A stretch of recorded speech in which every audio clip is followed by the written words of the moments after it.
Meeting 2 of the Senate the Interim Standing Committee on Education will come to order. We're going to state a couple rules as we always do. As we start, please silence your cell phones. If you're going to speak today, you must sign up at the back of the room and call the roll. Senator Carroll. Here. Senator Givens. Senator Higdon. Senator Meredith. Present. Senator Neal. Senator Rawlings. Here. Senator Reed. Here. Senator Thomas. Senator Tishner. Present. Senator Williams. Here. Senator Wilson. Senator Wise. Representative Baker. Representative Bojanowski. Here. Representative Bratcher. Representative Brown. Here. Representative Emily Callaway. Present. Representative Josh Callaway. Representative Camuel. Representative Chester Burton. Representative Kleins. Here. Representative Decker. Present. Representative Doan. Present. Representative Fleming. Representative Grossberg. Present. Representative Grossel. Present. Representative Hale. Representative Jackson. Present. Representative Massaroni. Representative McCool. Representative Payne. Here. Representative Petrie. Here. Representative Proctor. Present. Representative Rayburn. Here. Representative Riley. Representative Stalker. Representative Thompson. Representative Truitt. Representative Wilner. Co-Chair Lewis. Here. Co-Chair Tipton. Here. Chair West. Here. We have a quorum. We are duly constituted to conduct business. At this time, I'd like to recognize Co-Chair Lewis. Do you have any announcements you'd like to make at this time? I also like to recognize Co-Chair Tipton. Do you have any announcements? Well, thank you, Mr. Chair, and I just want to thank you for this great agenda today. Let's roll. On those lines, I would like to thank. I'd like to take credit for this great list of items we have here. But John Ballard has done an excellent job putting this all together, especially on the particular subject of screen time in schools. And at this time, I'd like to thank him for the hard work he has done to put all this together. Do any members have introductions of special guests? Seeing none, we'll move right into the agenda. Up first, we have, I'm sorry, got ahead of myself. Thank you to the staff. We do need to approve the minutes. I need a motion to approve the December 9th minutes. We have a motion. We have a second. All those in favor say aye. Aye. Opposed, nay. Ayes have it. We need a motion to approve the June minutes. Apparently something happened here. We have to approve 2 minutes. Somebody dropped the ball. Gotcha. Okay. Do we have a motion on that? We have a motion. We have a second. All those in favor of approving the June minutes say aye. Opposed, nay. Ayes have it. Minutes are adopted and approved. Up first, we have advanced coursework in Kentucky schools. We have Dr. Julia Link and Delaney Stevens.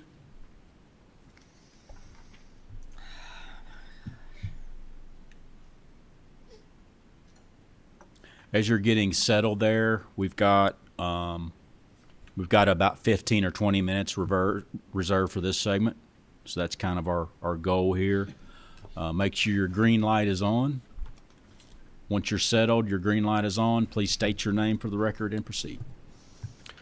Good morning, Delaney Stevens, Meaningful Diplomas Director for the Pritchard Committee. Make sure that green light's on, please. Pull that a little bit closer then, if you wouldn't mind. Julia Link Roberts, and I'm with WKU, the Center for Gifted Studies, the Gatton Academy.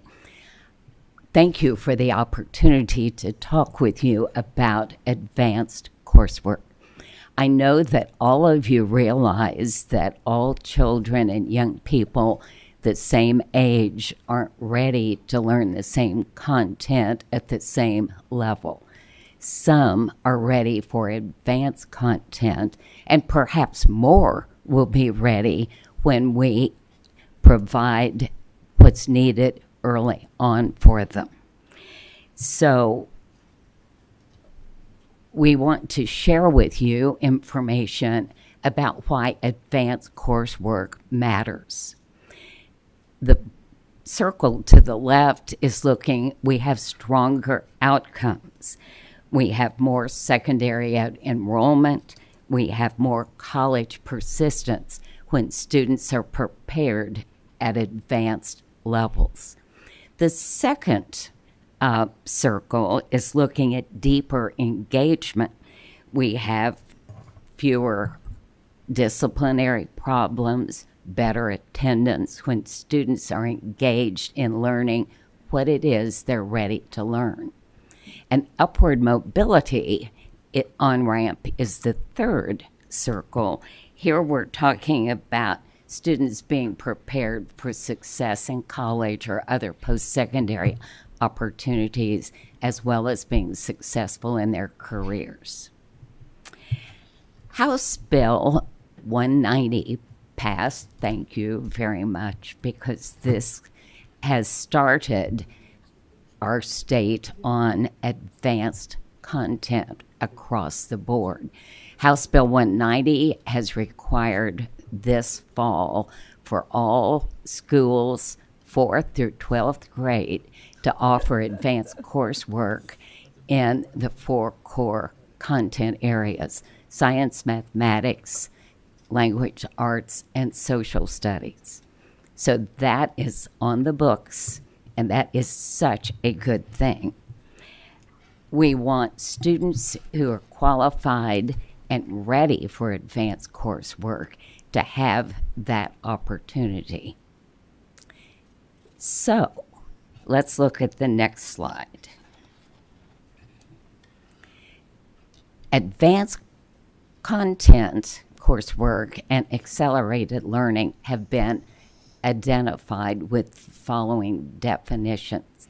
Advanced coursework, and you can read along, but means educational programs or opportunities designed to challenge students with more rigorous content beyond the standard curriculum, including, but not limited, and these are high school options here, advanced placement, international baccalaureate, and honors courses. Accelerated learning currently has 2 definitions within it, but for advanced content, it is only the second part of this definition. Accelerated learning means enabling students to move more quickly through course requirements and pursue higher level skill development. So that's what we're talking about with House Bill 190.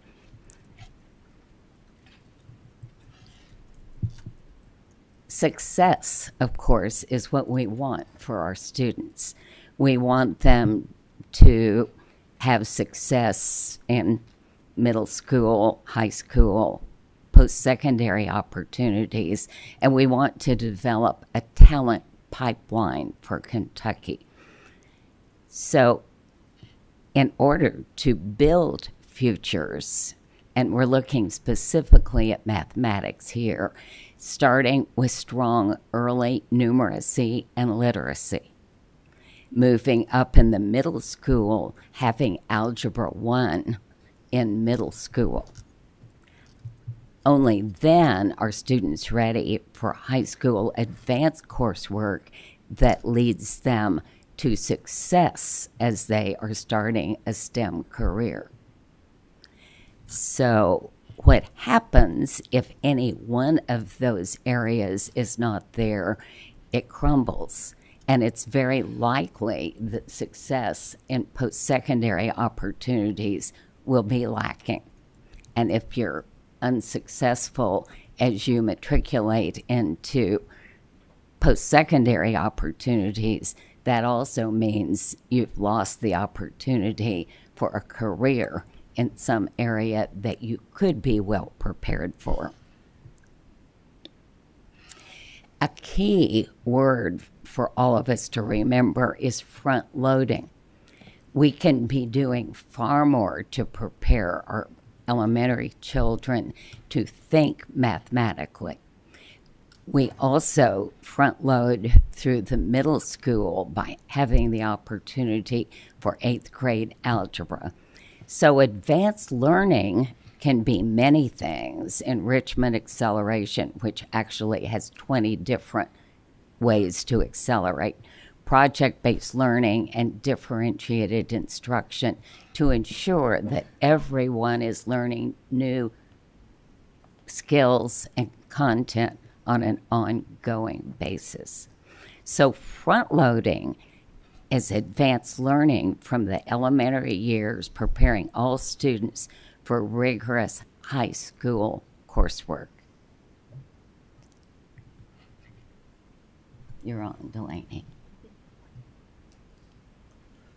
Thank you, Dr. Roberts. And I want to reiterate my thanks for House Bill 190. It certainly set the foundation for increasing access to advanced coursework opportunities for all students across Kentucky.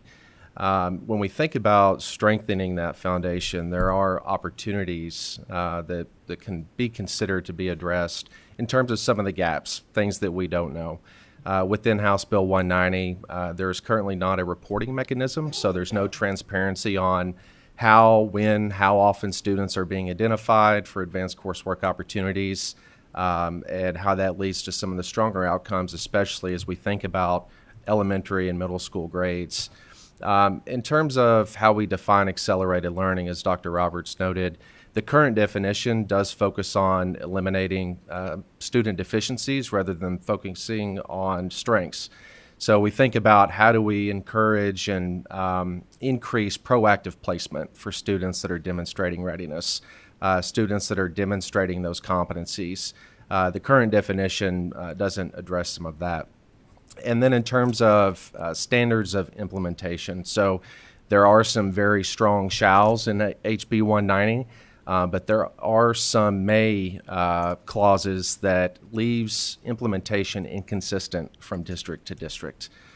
And then perhaps most importantly, middle school Algebra 1 access, the gateway to the STEM pipeline, isn't specifically addressed. And I say perhaps most importantly because, as Dr. Roberts noted, Algebra 1 is critical when we think about building a stronger, more diverse pipeline of learners that are ready for high-demand, high-wage STEM careers across Kentucky. When we think about increasing Kentucky's economic competitiveness, middle school math, especially Algebra 1, is critical to that foundation. And by the time students reach high school, sequencing decisions in many cases have largely been made. So if a student does not have access or the opportunity to take Algebra 1 in middle school, some of those STEM careers, some of those STEM pathways aren't even available to them because once they get into high school, they may have already had to take Algebra 1 to get to some of these advanced math classes. When we think about Algebra 1 as a foundation for things like durable skills, critical thinking, problem solving, Algebra 1 is the foundation to those durable skills, how we build those skills, as well as those higher, more advanced math courses. So middle school's the moment. Waiting until high school to address some of these advanced math classes, specifically Algebra 1, is waiting too late. And we know from data in Kentucky, some of the most recent data available to us, the 24-25 school year, we know that there are capable students being left out. So approximately 44% of the sixth grade cohort from this past year, 44% of proficient distinguished students of those sixth graders are not reaching Algebra 1 in eighth grade. So to expand on that, there is uneven access, there's unequal participation across the state. In approximately 39 districts, there is 0% enrollment in eighth grade Algebra 1. Most of that is concentrated in rural Appalachian areas. In districts that do offer Algebra 1 in middle school and 8th grade, only about 92 districts, there are about 92 districts that have a 10 to 30% enrollment in that course. And there's only 8 districts that have enrollments greater than 50%. So offering the course isn't necessarily the same as broad access. And then if you dig a little bit deeper, there's a pretty substantial gap in the number of free and reduced lunch students that are taking and accessing Algebra 1. And this chart here shows that disparity. And so according to most recent data, about 60% of Kentucky 8th graders are free and reduced lunch, but only about 36.3% of students taking Algebra 1 in middle school are free and reduced lunch. So there's certainly a underrepresentation among that group. And we do have some supplemental data handouts, some charts, county level charts that show which counties are offering access, the number, percentage of students taking Algebra 1 in 8th grade. We'll be happy to provide those to you after the testimony. So one of the things that's been identified and is emerging as a best practice is automatic enrollment. Automatic enrollment is essentially guaranteeing access for students that are demonstrating readiness. So if we think about front loading, automatic enrollment is another strategy that you can pair with increasing access. More states are adopting this policy. So there are 7 states currently that have adopted an automatic enrollment, a guaranteed access policy specifically for middle school advanced coursework and Algebra 1. Those states include Tennessee, Virginia, Indiana, Washington, Texas, North Carolina, among others. And so we're really talking about kind of a guaranteed access floor. And so it's really an opt-out instead of having to opt in. And there are some leading national organizations that have designated middle school automatic enrollment as a best practice. The Fordham Institute convened a national task force several years ago on increasing access to advanced coursework.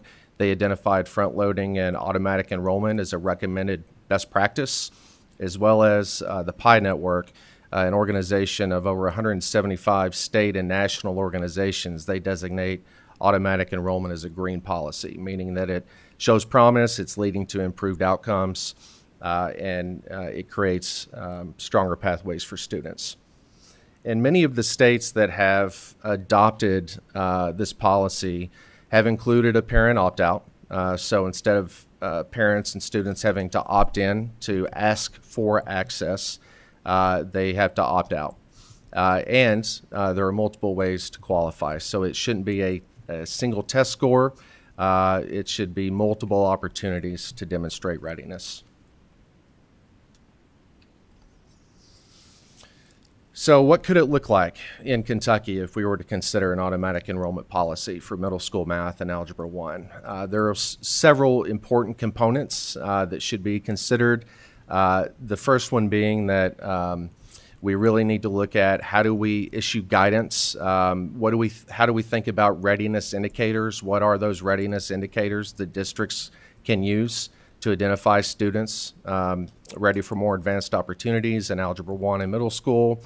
How are we aligning resources within schools and districts? How do we build the capacity of teachers? How do we support teachers in being ready to not just deliver the content, but to deliver or accept more students into these advanced opportunities? The second component is around district plans, so allowing each Board of Education, similar to House Bill 190, allowing each district to adopt a local plan, a local policy regarding automatic enrollment. And then lastly, implementation, allowing some time for automatic enrollment to happen once plans have been made and capacity building has been done. And again, there are potential mechanisms that can be considered. Again, not just looking at a KSA score, for example, but multiple opportunities to demonstrate readiness. And by that I mean not requiring 4 or 5 different indicators, but allowing districts and students to have multiple opportunities, different opportunities We think about interim assessments, how they can play a role. And so there's several different things that we can look at as we think about what a policy could look like. So excellence is the goal.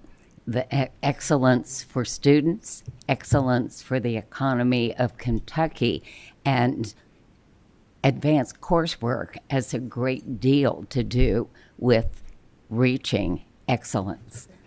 We have gaps, as have been described to you, but we could get rid of those gaps as we give students the opportunity to take advanced coursework, to front load in elementary and middle school so students are ready to do well in high school and advanced courses. You can't do well if you're not prepared to do well, and that's what front loading is all about. So enrollment must not be an opportunity for some Kentucky students, but not others. It must be an opportunity that across the Commonwealth, our young people have opportunities to learn at high levels and to be successful. So Kentucky has lots of opportunities to be excellent with our students and with our economy. But to be excellent, we've got to get rid of the excellent gaps. And currently, most of this will be front-loading our students so they are ready to learn at high levels, and then giving them access to opportunities no matter what their zip code is. Thank you. Thank you so much. Excellent presentation as usual. We have several questions right now. I would ask our members to be somewhat brief because we have 5 questions to start. Representative Bojanowski's up first. All right, I'll be brief. So back to the slide where there were 39 districts with 0 enrollment. Do you know why that is? I mean, are they extremely small districts? I know some of our districts are one building. Do you have any other information about that? And do you anticipate that with HB 190 that might change? So I think there are a number of reasons why that 0% enrollment exists. In many cases, the middle school doesn't offer Algebra 1 in middle school, I think is the primary reason, but there could be some underlying reasons as well. And then what was the second part of the question, please? So do you anticipate that that would be changed with HB 190, or is it still, since it's not specific to Algebra 1, that it may not be a possibility in those middle schools? Well, let me answer that. That's a big unknown right now.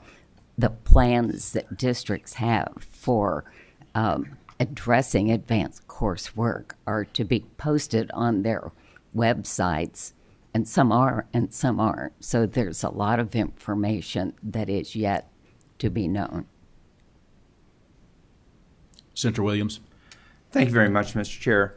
So I have a question. So we're looking at Carnegie units or credit hours in the past for advancing them.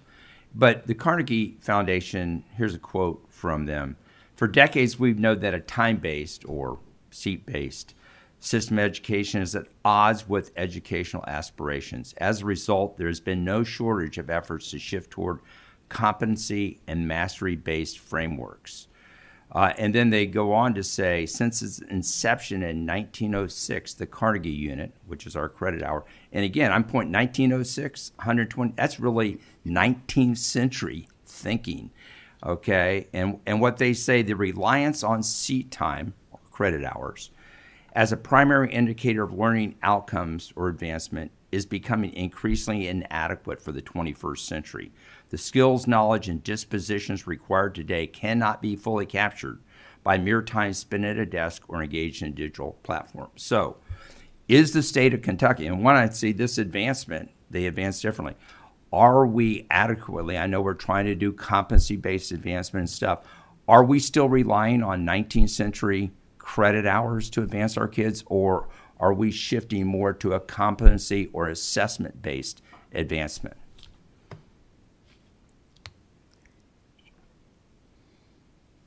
I think someone else probably could answer that question better than we can. I mean, that's an overall question about education in our Commonwealth. As far as I can see, we're still doing credit hours, but there have been opportunities to move in another direction with some students. Right. And I'm coming out, I think a lot of these advanced students are bored in the classes they're at, and that is probably our biggest hindrance. And so shifting, challenging them at every level, and also the younger students, if they're competency-based, or the slower students, they get what they need at that time on that. Anyway, so I'm hoping that we see a movement toward, and I think with your advanced education excellence, it's the first place we should look at competency-based advancement. And I'll add to that, Senator Williams. So I think part of when we think about automatic enrollment, there's certainly that competency-based element to it. But I think we are moving in the right direction with some additional investments we've made. You think about House Bill 257, for instance, with vibrant learning and how we're building the connection between classroom learning and real-world skills, right? So in many ways, there is a connection.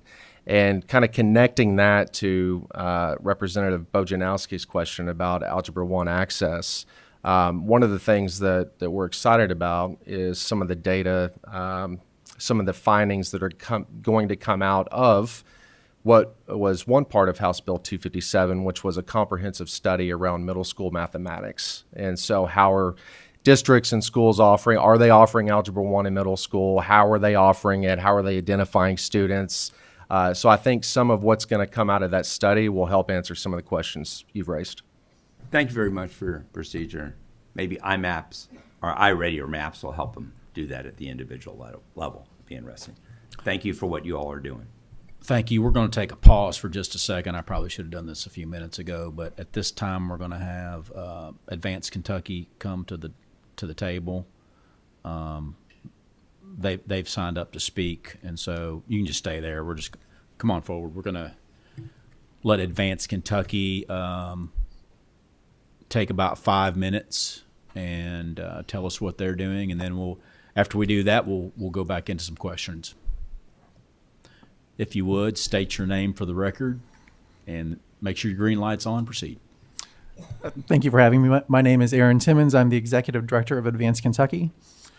And specifically related to this discussion on Algebra 1 at the middle school, our initiative Access to Algebra, which has been around since 2016, has been tasked with expanding middle school achievement in math, but with a specific focus on increasing participation in Algebra 1.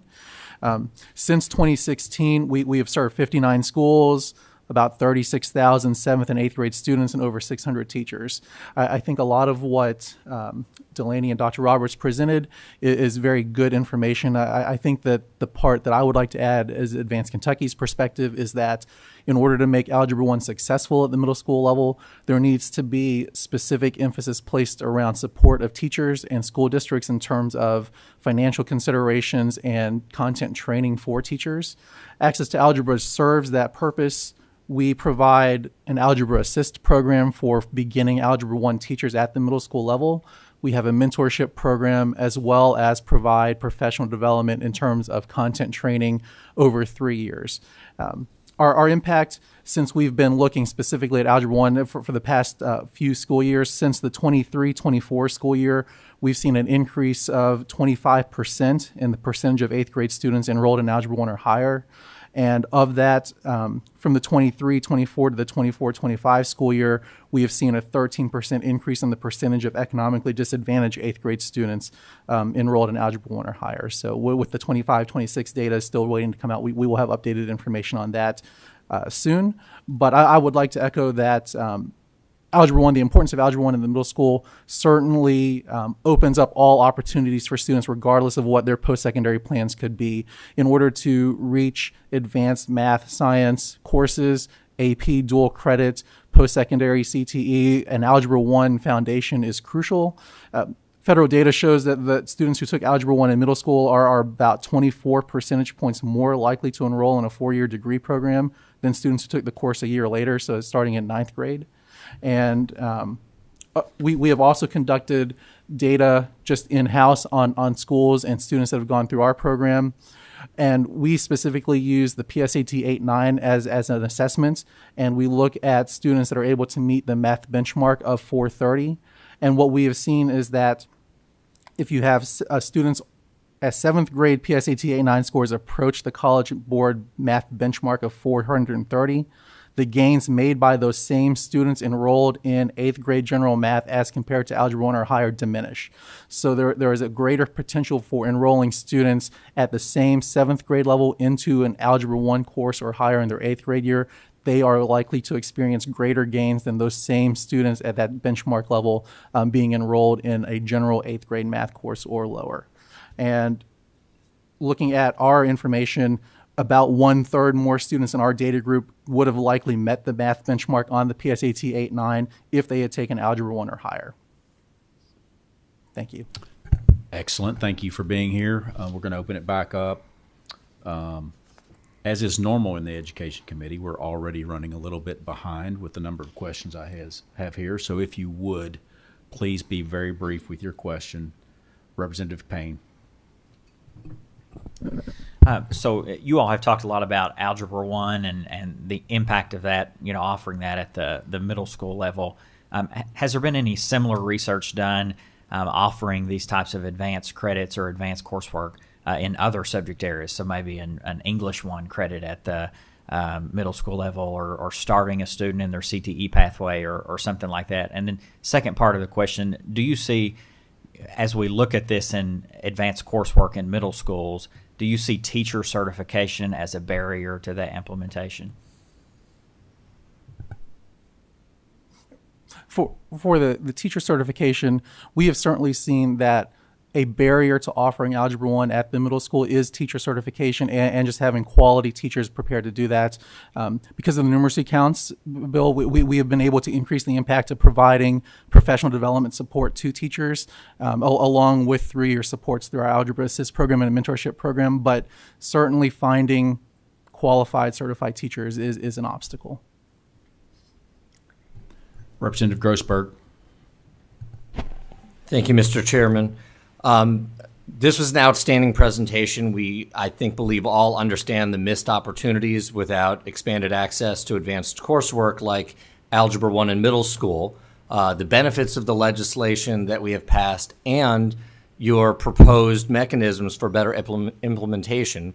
But my question segs off of Representative Payne. What are the current barriers that we don't already have more Algebra 1? Is it primarily a lack of funding or allocation of the funding? Is it, as Representative Payne suggested, that it might be the training and certification of qualified teachers? Is it that there is too much focus on remediation and deficiencies in the public school system?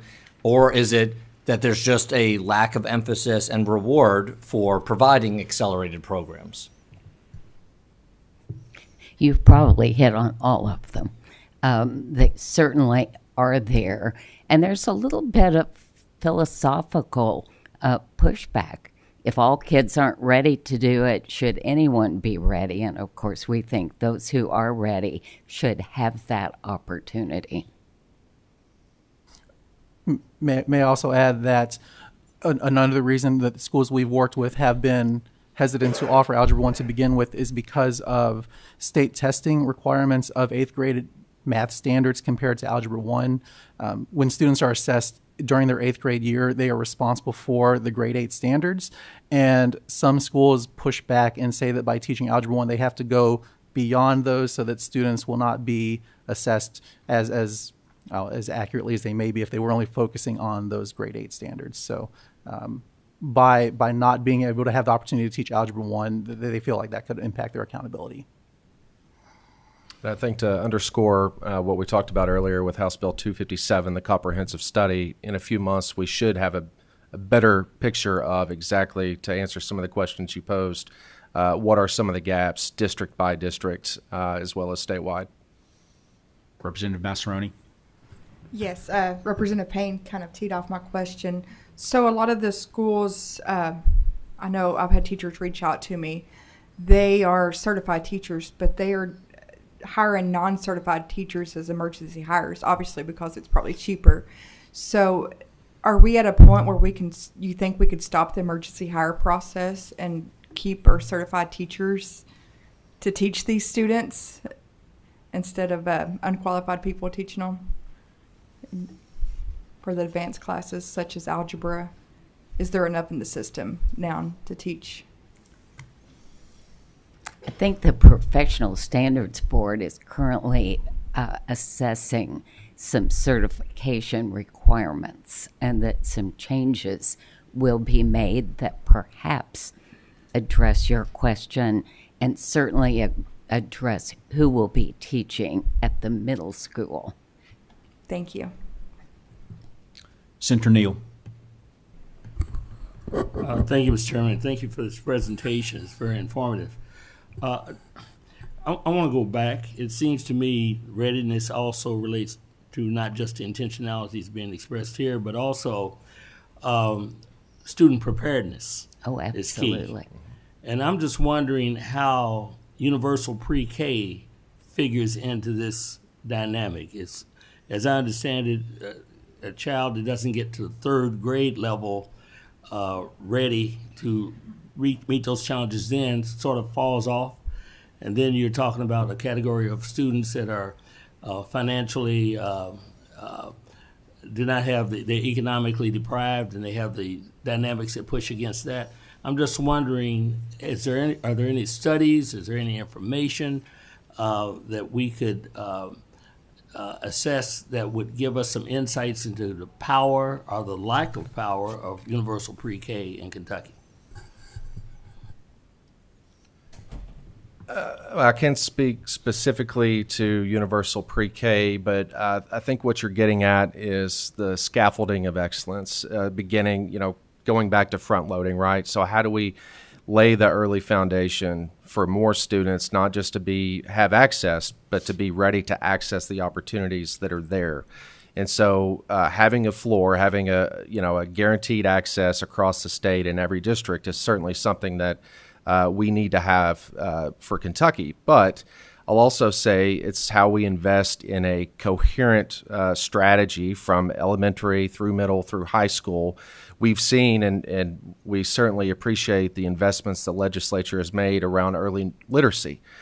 There is a dedicated early literacy fund that has been put into place over the past several years that is showing increased outcomes, improved student outcomes.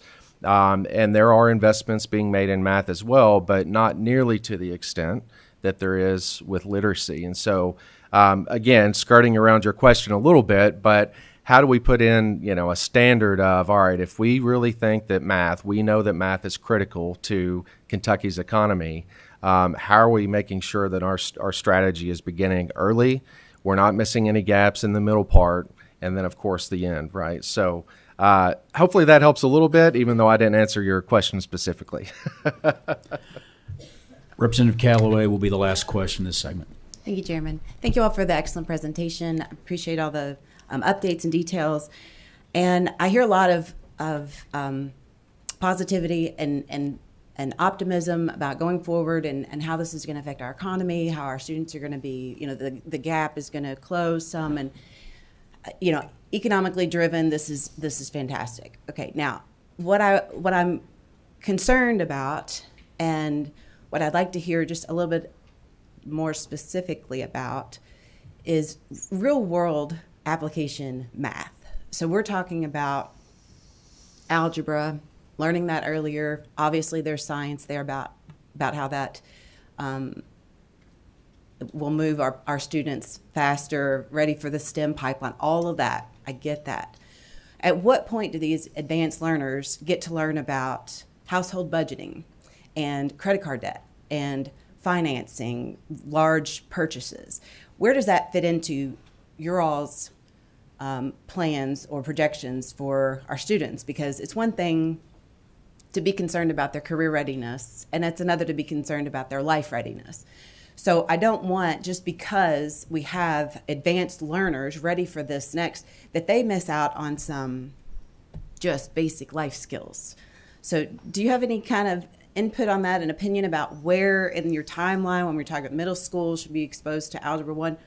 For these advanced learners, when do we teach them about household budgeting, finances?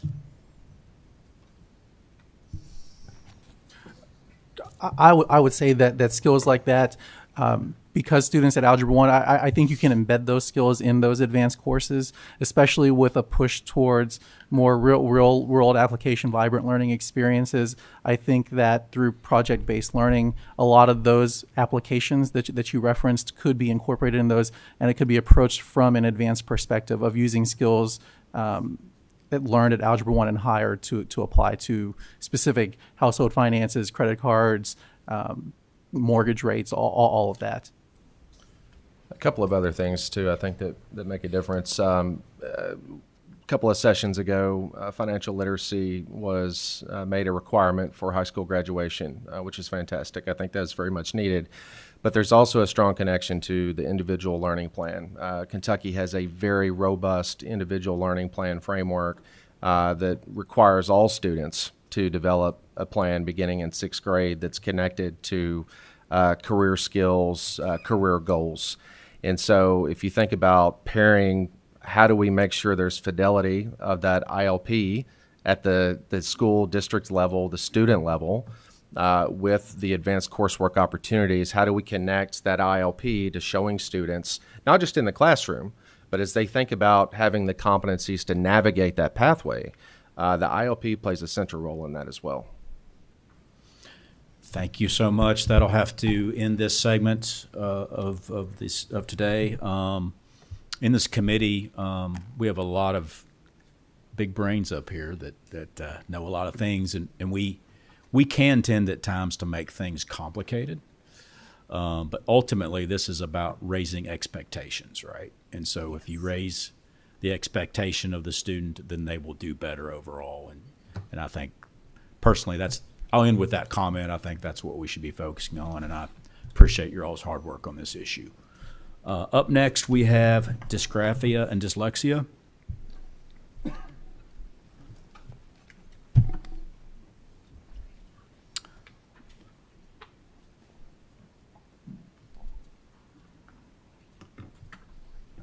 So before you guys have been here before, you know how this works. Do we have Mrs. Brown here? Let's go ahead and come up right now, and we'll all get started together. Whenever you're settled, please state your name for the record. Make sure your green light is on, and proceed. Hi, I am Sarah Medley. I'm the policy advisor for the Kentucky Department of Education. Mickey Marinelli, Chief Academic Officer. Amanda Brown, parent. Floor is yours. Well, thank you. Good morning, chairs. Just FYI, as usual, we're a little bit behind. If we could keep it to about 15 minutes in this segment, I'd appreciate it. I'm going to try to catch up some time. Do your best. You. Thank you. So as I said, good morning, chairs, members of the committee. I'm here today to provide an update on our ongoing work for supporting students with dyslexia and dysgraphia. I'll be speaking to a combination of policy levers, state-level guidance and professional learning, and district implementation and support. So the first slide is just a reminder around one specific policy lever found in KRS 158.307, which requires the Kentucky Department of Education to develop a toolkit to support educators and parents and families in addressing the needs of students with dyslexia and dysgraphia. So the next slide shows you our current toolkit has been significantly updated over the last year to better align to the science of reading and evidence-based structured literacy practices. And I'm going to speak to that a little bit more. But you can see there on that bulleted list, those are the required components of the toolkit. And I'll be speaking to each of those 5 briefly, but more guidance does, of course, exist within the toolkit itself. So I'll start just by grounding us in the definitions, and you can see here KRS 158.307 defines dyslexia as a specific learning disability that is neurological in origin. The primary characteristics, you'll see students exhibiting difficulties with accurate or fluent word recognition, poor spelling and decoding abilities. The underlying cause it typically results from a deficiency in the phonological component of language, and that's needed for sound letter correspondences. So students being able to connect the sounds to the letters that they'll see on the page. And a secondary consequence may include problems in reading comprehension and reduced reading experience because of the struggle to read. And that can impede the growth of vocabulary and needed background knowledge and schema that students can use to engage with more complex grade level text. In terms of dysgraphia, KRS 158.305, and that's what I like to refer to as the foundational statute as a part of the Read to Succeed Act. So it gives us the definition for dysgraphia, and you can see it there. Difficulty in automatically remembering and mastering the sequence of motor movements needed to accurately write letters or numbers. And so we notice these in terms of student handwriting, what they're writing over the course of classroom experiences, and there can be a discrepancy between their verbal communication and what we see the student being able to communicate via writing. And so this co-occurrence, there's frequently an overlap with dyslexia, which requires that dual approach to address the needs of students around reading and writing. So when applying the guidance to support students and when implementing policies, there are significant implications for Kentucky students. So we all know, and members of the committee have said many, many times, that reading is foundational. It's truly foundational for learning, for academic success, and lifelong success. According to the International Dyslexia Association, dyslexia affects as many as 15 to 20% of the population.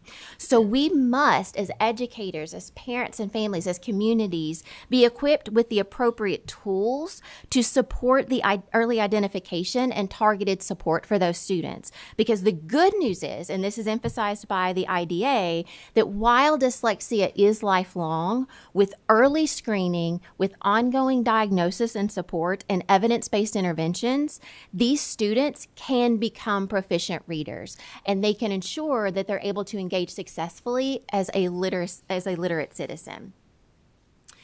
So the foundation for our work is the science of reading, and there are proven strategies that advance a student's ability in decoding, encoding, which is writing it down, word recognition, fluency, and comprehension. So that is grounded in the science of reading and in brain science, and so that is the foundation for our support. So I would like to draw your attention to that last bullet.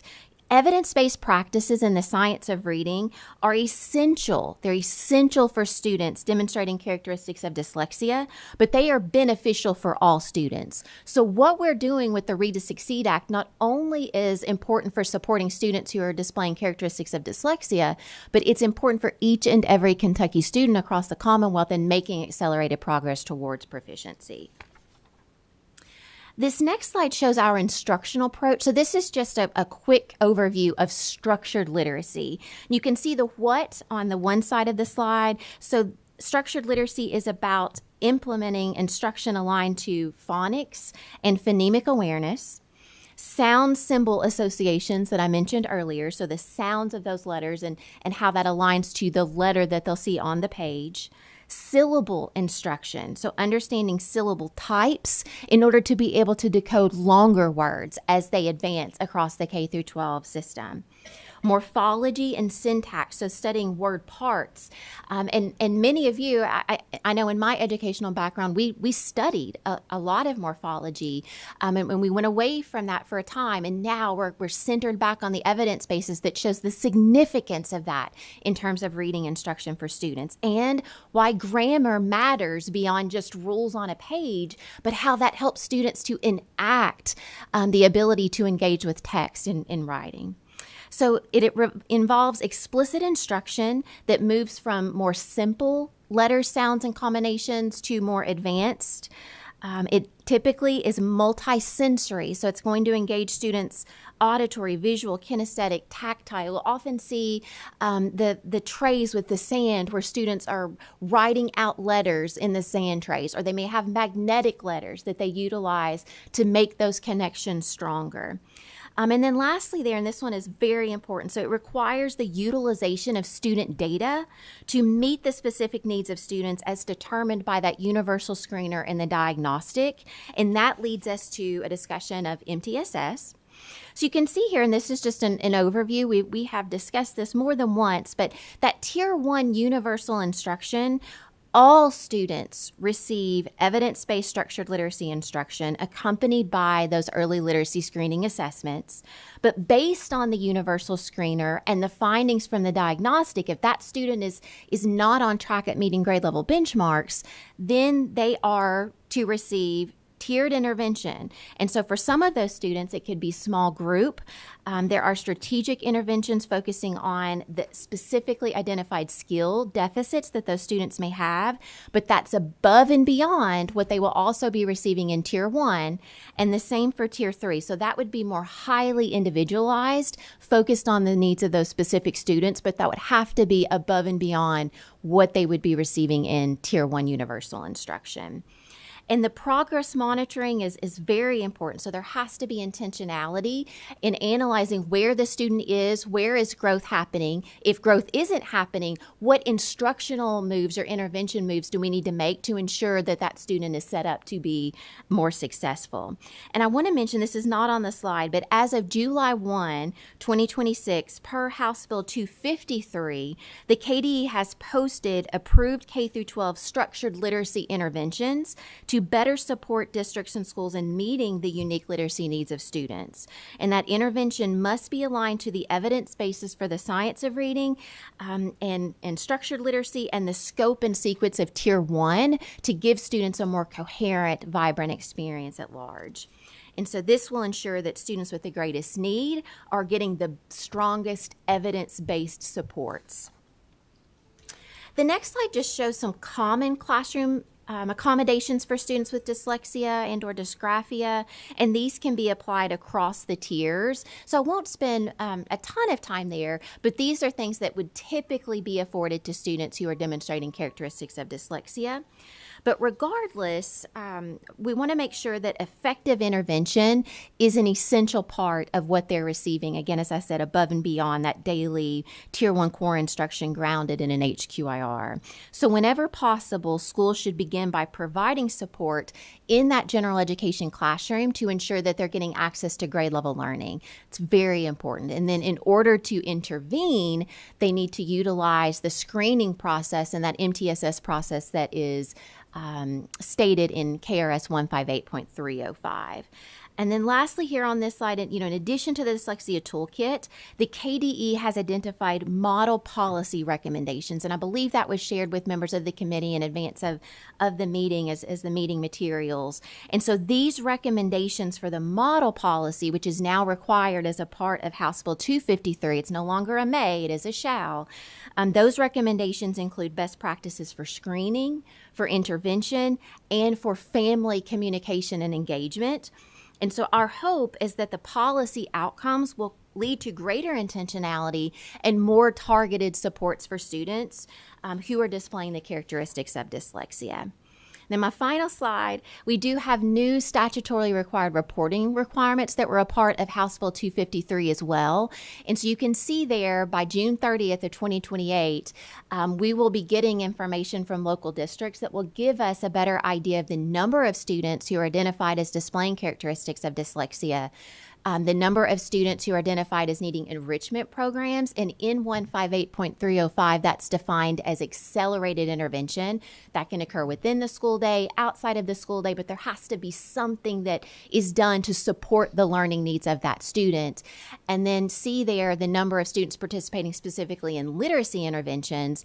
And frankly, I am most excited about D because we need to be able to communicate with superintendents the tools and the materials and the resources that are working, if we see growth for students who are displaying characteristics of dyslexia, that should be shared statewide for the benefit of each and every student across our state. And so we'll now have access to that information as a result of 253.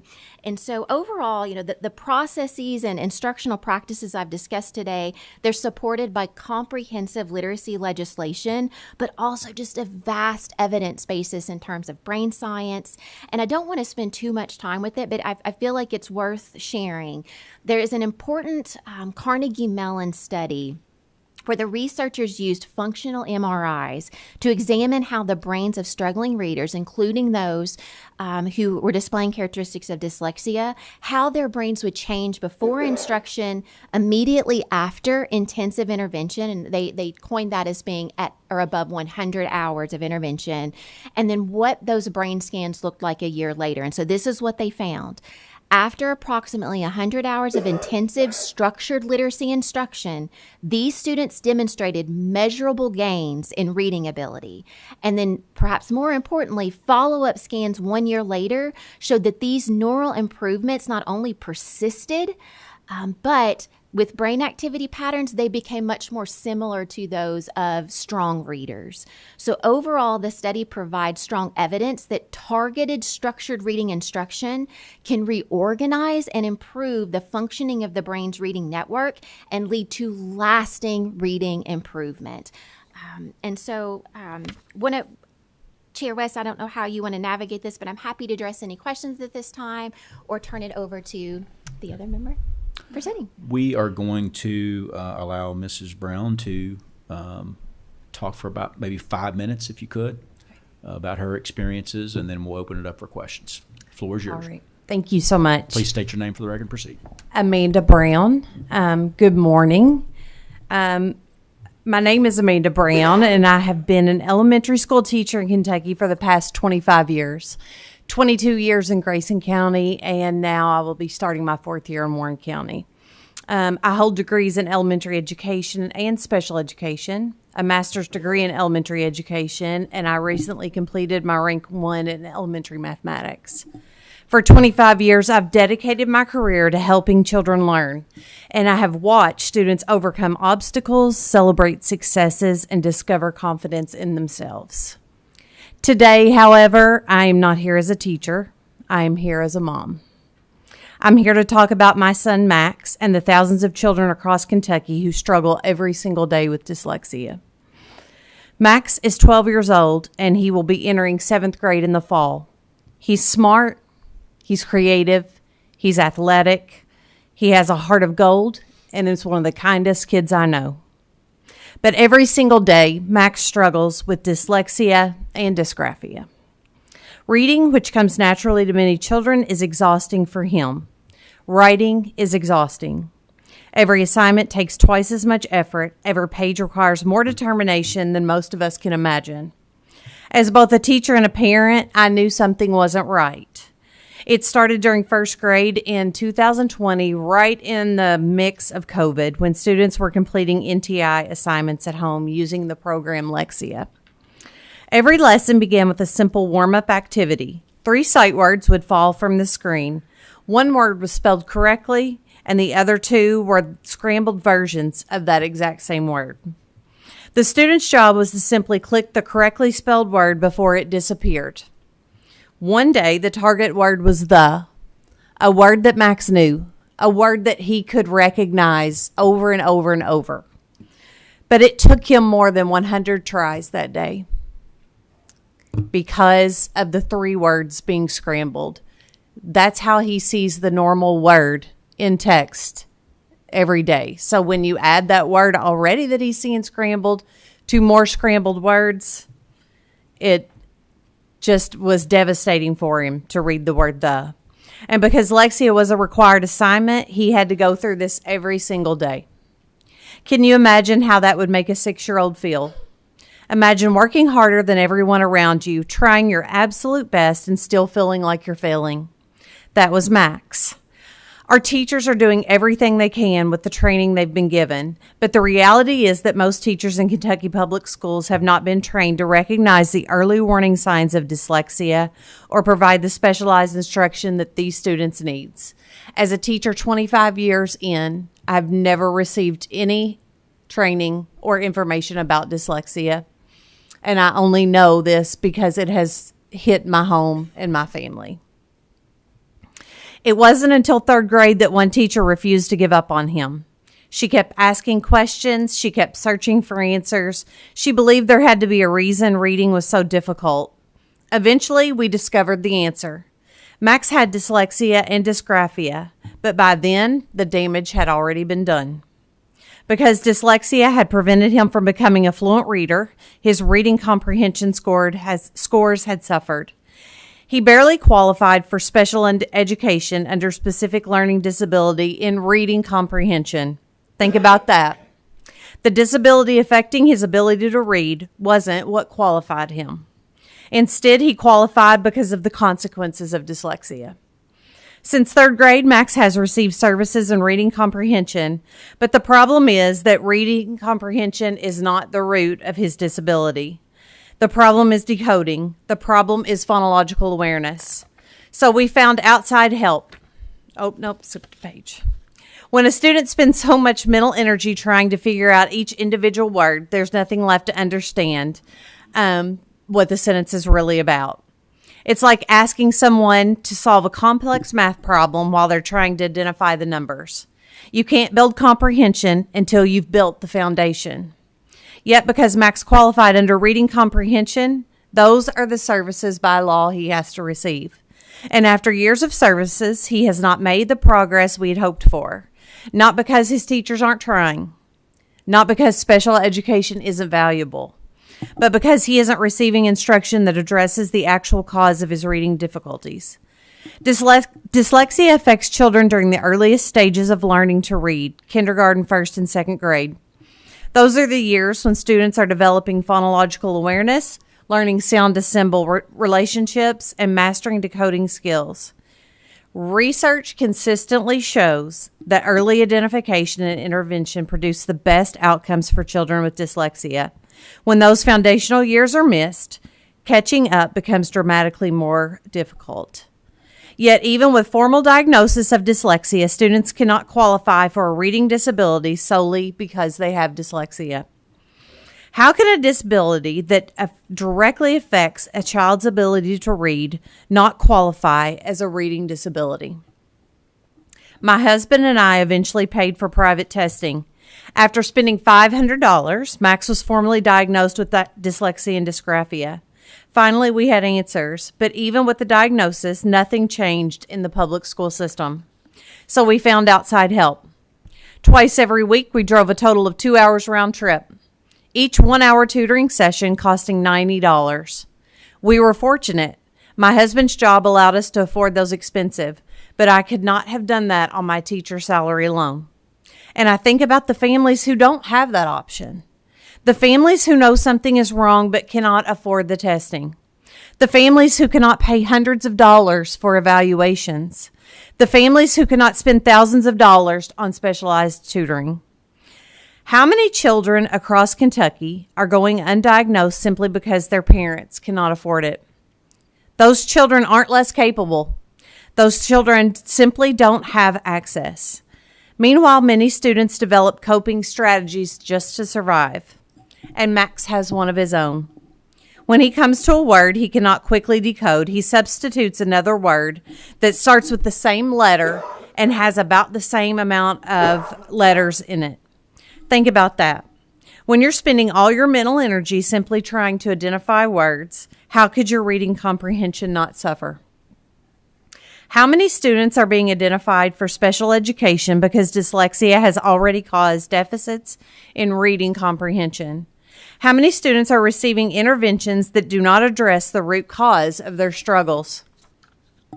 How many eventually lose special education services because they've developed enough coping strategies to score just high enough on reevaluations, even though they still struggle every single day? There are evidence-based structured literacy programs, including the Barton's reading and spelling system, that have been shown to help students with dyslexia develop the foundational skills they need to become successful readers. When intervention happens early, children can learn to decode efficiently before years of frustration and failure take hold. Early identification matters. Miss Oh, Brown, if you could wrap it up real quick, I'm going to try to leave time for questions. okay, I'm almost done. Okay. Early intervention matters. If we identify students before they fall behind, we can reduce the number who later qualify for special education because of preventable reading deficits. We can improve reading achievement across our state. We can reduce the number of elementary students placed on reading improvement plans that never address the underlying problem. I leave you with one final question. How many students in Kentucky currently have reading plans? And of those, how many actually have undiagnosed dyslexia? If those children are receiving intervention that does not target dyslexia, then no matter how hard they work, no matter how hard their teachers work, we're asking them to climb a mountain without giving them the tools they need. Every child deserves the opportunity to learn to read. Every teacher deserves the training to recognize dyslexia. And every family deserves access to affordable evaluation and effective intervention. So I want to say thank you to Samara Heverin for all the work she has done for me on this. I want to say thank you to KDE for the toolbox that you have provided. But as a teacher of 25 years, I know that there are lots of things on my plate as a teacher. And adding something that's not mandatory is probably not something that many teachers are going to do. So thank you for your time for me to talk and give you Max's story. And I just pray that the work on dyslexia continues. This is just the starting point. Thank you so much to everyone up there. Excellent presentation. We're going to start out with Senator Thomas. Ms. Brown, I'm going to do something different because my question is really not really a question, suggestion for you and your husband and your child. Ms. Brown, I'm going to take you back exactly 28 years ago this time. It was the summer of 1998, 1999. And I, too, at that time, my wife and I had a 13-year-old son. His name was Philip. Okay?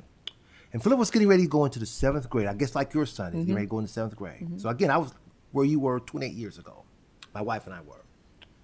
And we had Philip tested because we knew Philip had dyslexia. We had done the same thing you and your husband done. We had gone to, audiologists and reading experts, and we had done the whole gamut. And you're right; those costs are not cheap. Okay.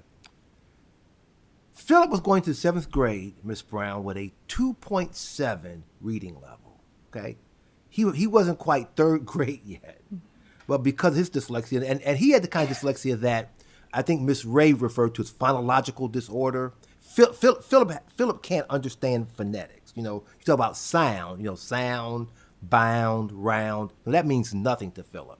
He can't diagnose that. What we did is that my wife and I went directly to the Fayette County Public Schools and said, our son needs help. And what they agreed to do was to give Philip one-on-one instruction before school started. Now, at that point, middle school in Fayette County started at 8:30. I had to get Philip there at 7:30. So I would get him at 6:30 every morning, the entire school year. Take him there, take him to middle school. The teacher would meet him. And he had an hour's worth of one-on-one instruction every day for the entire school year. At the end of that school year, of course, he passed 7th grade. Okay, he was reading at that time, Miss Brown, at a 7.4 reading level. He had jumped 3.7 points in 1 year. Now, he wasn't quite at an 8th grade reading level yet, getting ready to go in 8th grade, but he made tremendous strides. And I want to tell you, there is hope for your son because of that instruction, and Philip still has to cope today. He's 41 years old, and when he writes, you can still see the errors in his writing.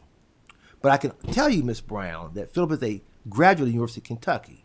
He's a college graduate because of that work.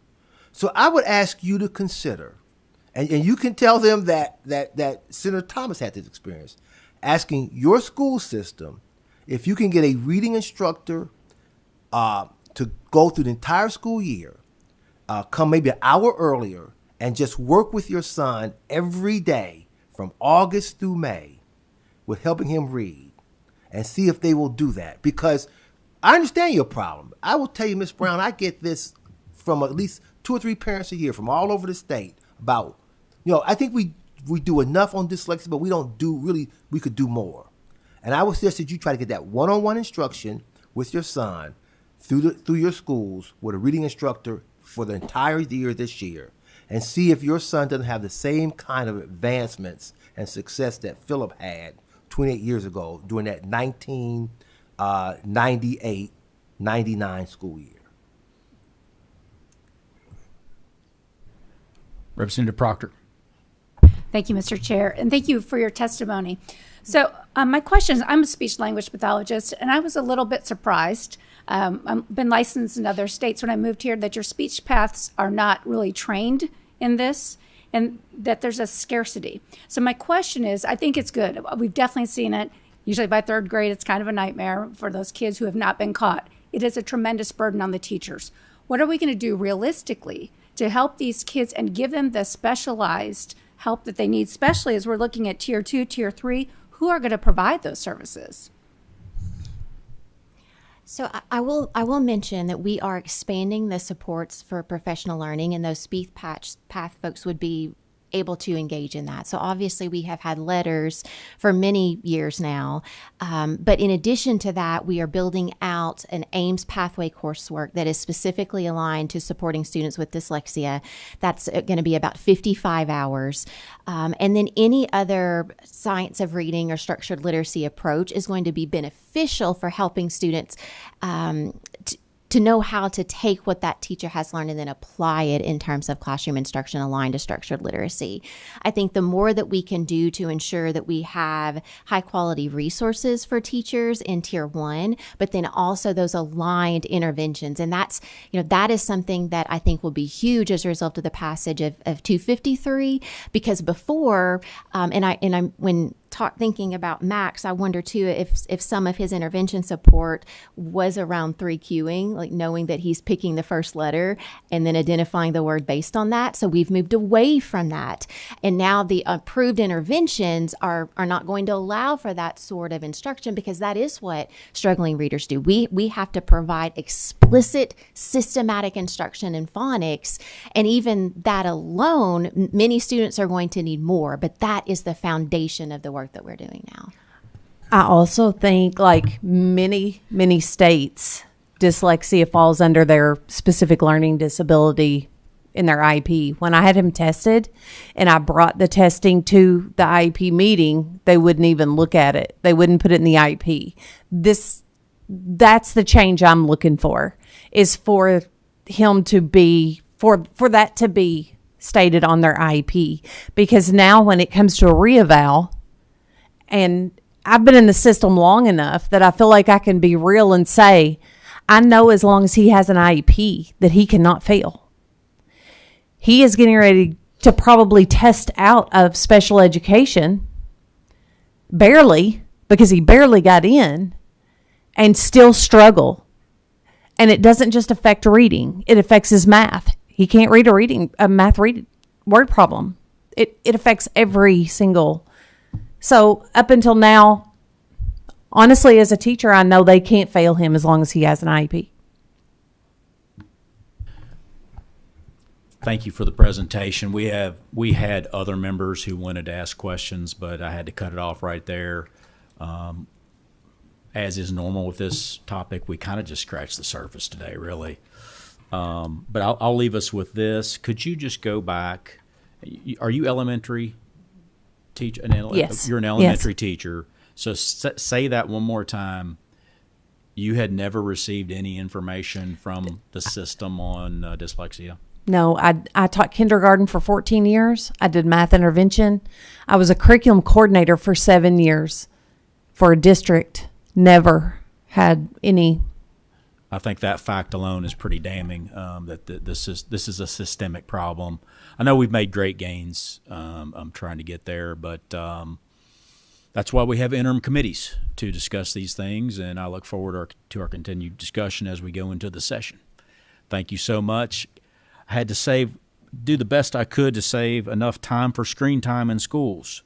So our first two speakers, Dr. Kreisman, and would you come forward to the table, and your guests? We'll get you set up. We're going to start first with our people on Zoom. We have Dr. Jared Horvath, Chief Operating Officer of LME Global, and we have Emily Churkin, the Screen Time Consultant LLC. We will start, like I said, we will start on Zoom. Dr. Horvath, can you hear us? Yes, indeed. Can you hear me? Yes, sir, we can. If you would state your name for the record. The way we're going to handle this is you're going to have about 10 minutes. Each person is going to have about 10 minutes in their segment, and that should leave us enough room for questions. So if you could try to keep your comments to about 10 minutes, we would appreciate it. The floor is yours. As stated, please state your name for the record and proceed. Thank you so much. My name is Dr. Jared Cooney Horvath, and I am a teacher turned neuroscientist. I do not receive funding from big tech, nor have I ever for any of my research or work. I'll make this as fast as possible. Where we got to begin is Gen Z is the first generation in recorded history to underperform their parents on nearly every cognitive skill we measure, from literacy to numeracy to basic attention to general IQ.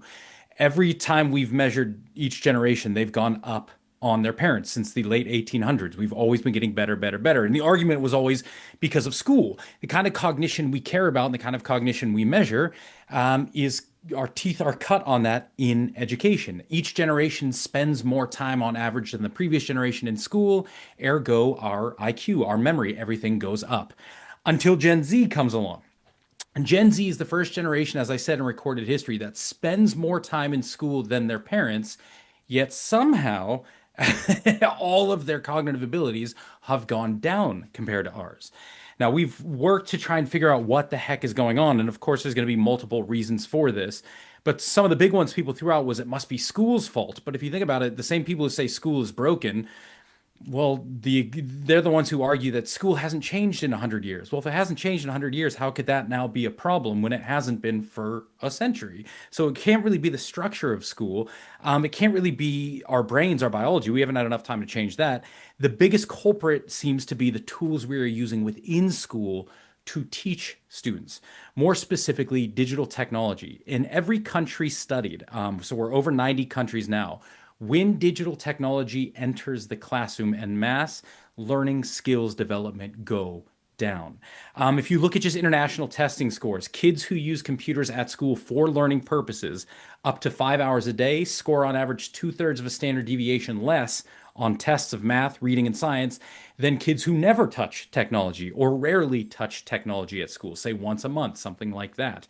When we look at the academic research, and I won't bore you too much with this, it's the exact same picture. It's not that you can't learn from things like computers. It's that learning is always shallower, weaker, and less durable than the exact same learning done in analog methods, say with a teacher, with a class, with a book, by handwriting. Again, I can give you all the neurological mechanisms for why, but just know that 50 years of data has shown the exact same pattern, that when tech enters learning, learning necessarily goes down, which shouldn't be a shock to anyone who lived through COVID. Of course, kids learned, but my goodness, that learning was pretty trashy.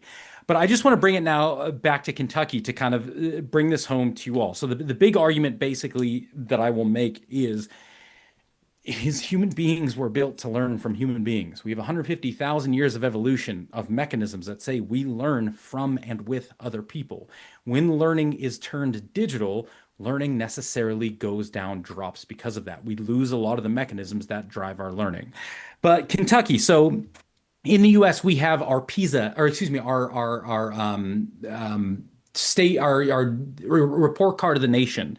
That's kind of our big test that all 50 states take every 2 years, fourth graders and eighth graders on math and on reading. I just want to give you Kentucky's numbers.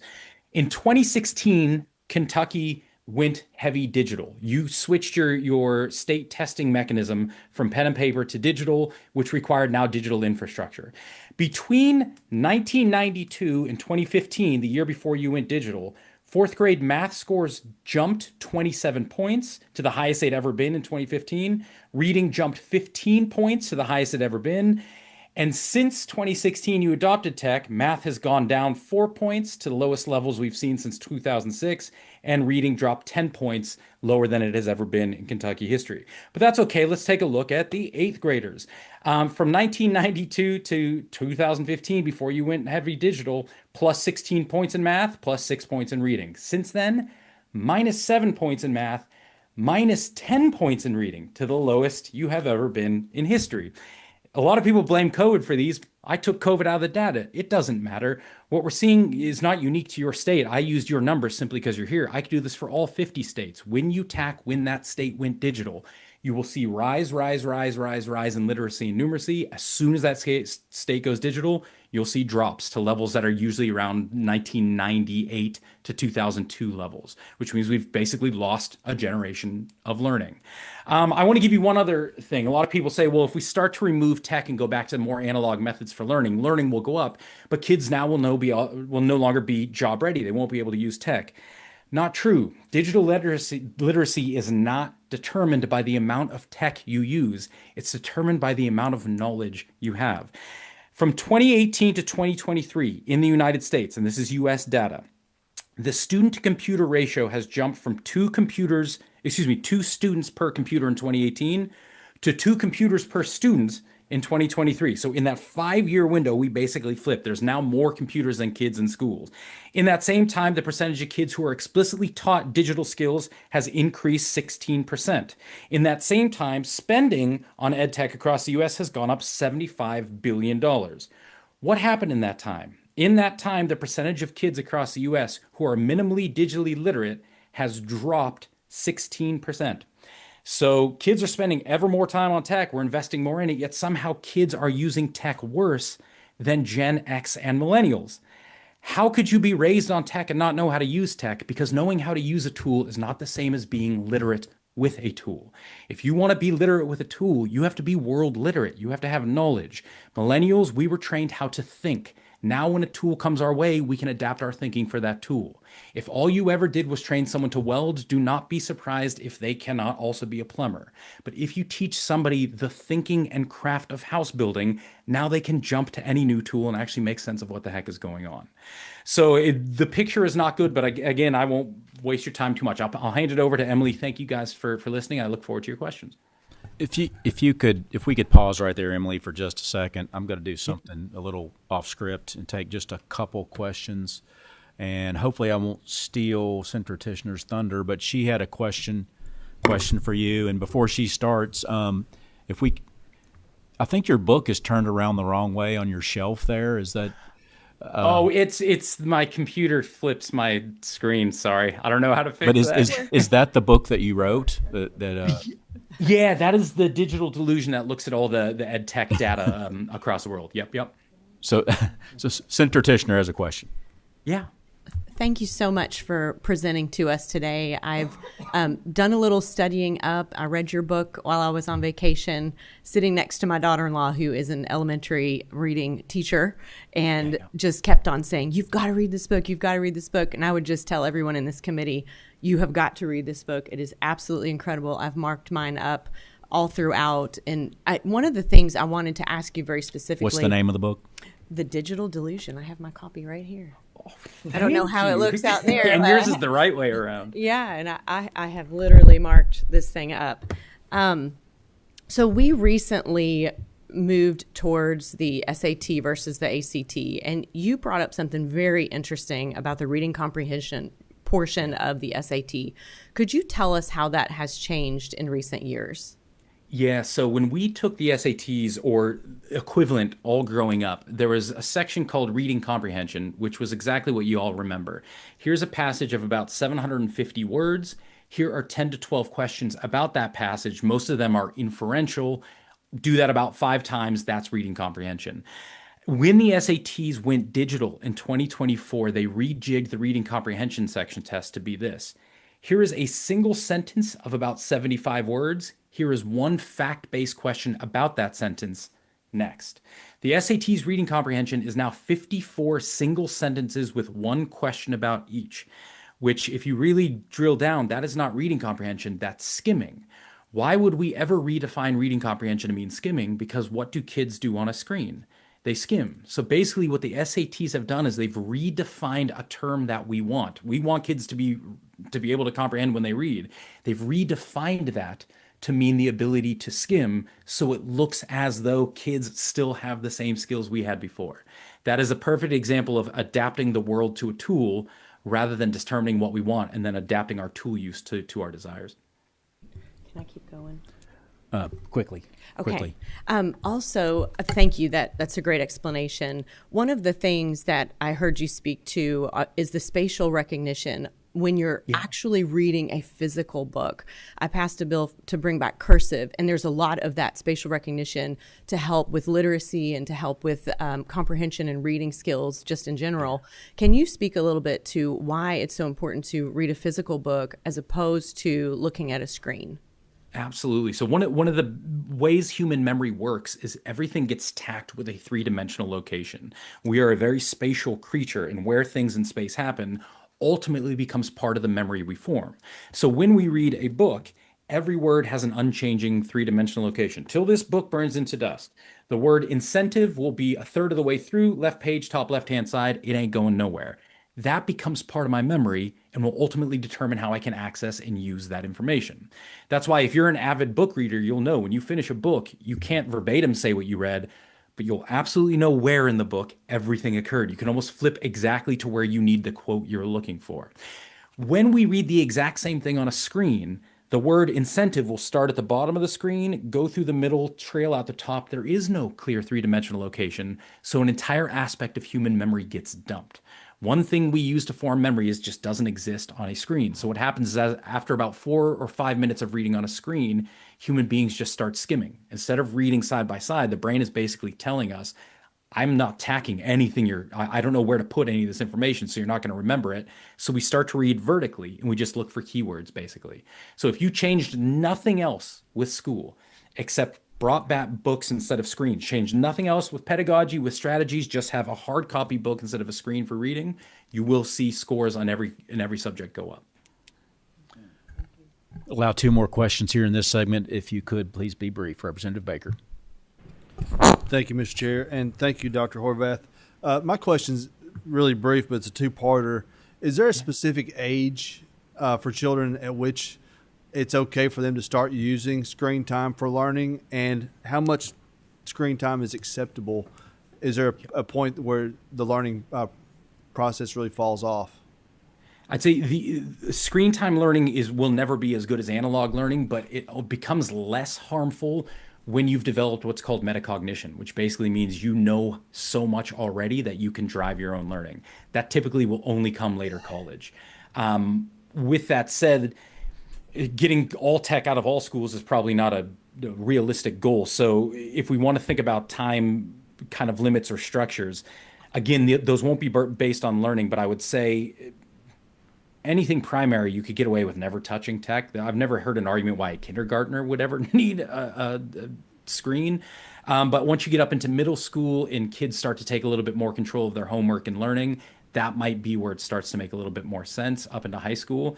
But again, that should be very, very regulated by the teacher as opposed to kids just having a laptop. Now it'll work. It's got to be all driven by the teacher in the school. Otherwise, it becomes a distraction rather than support. Senator Rawlings. Thank you, Mr. Chairman.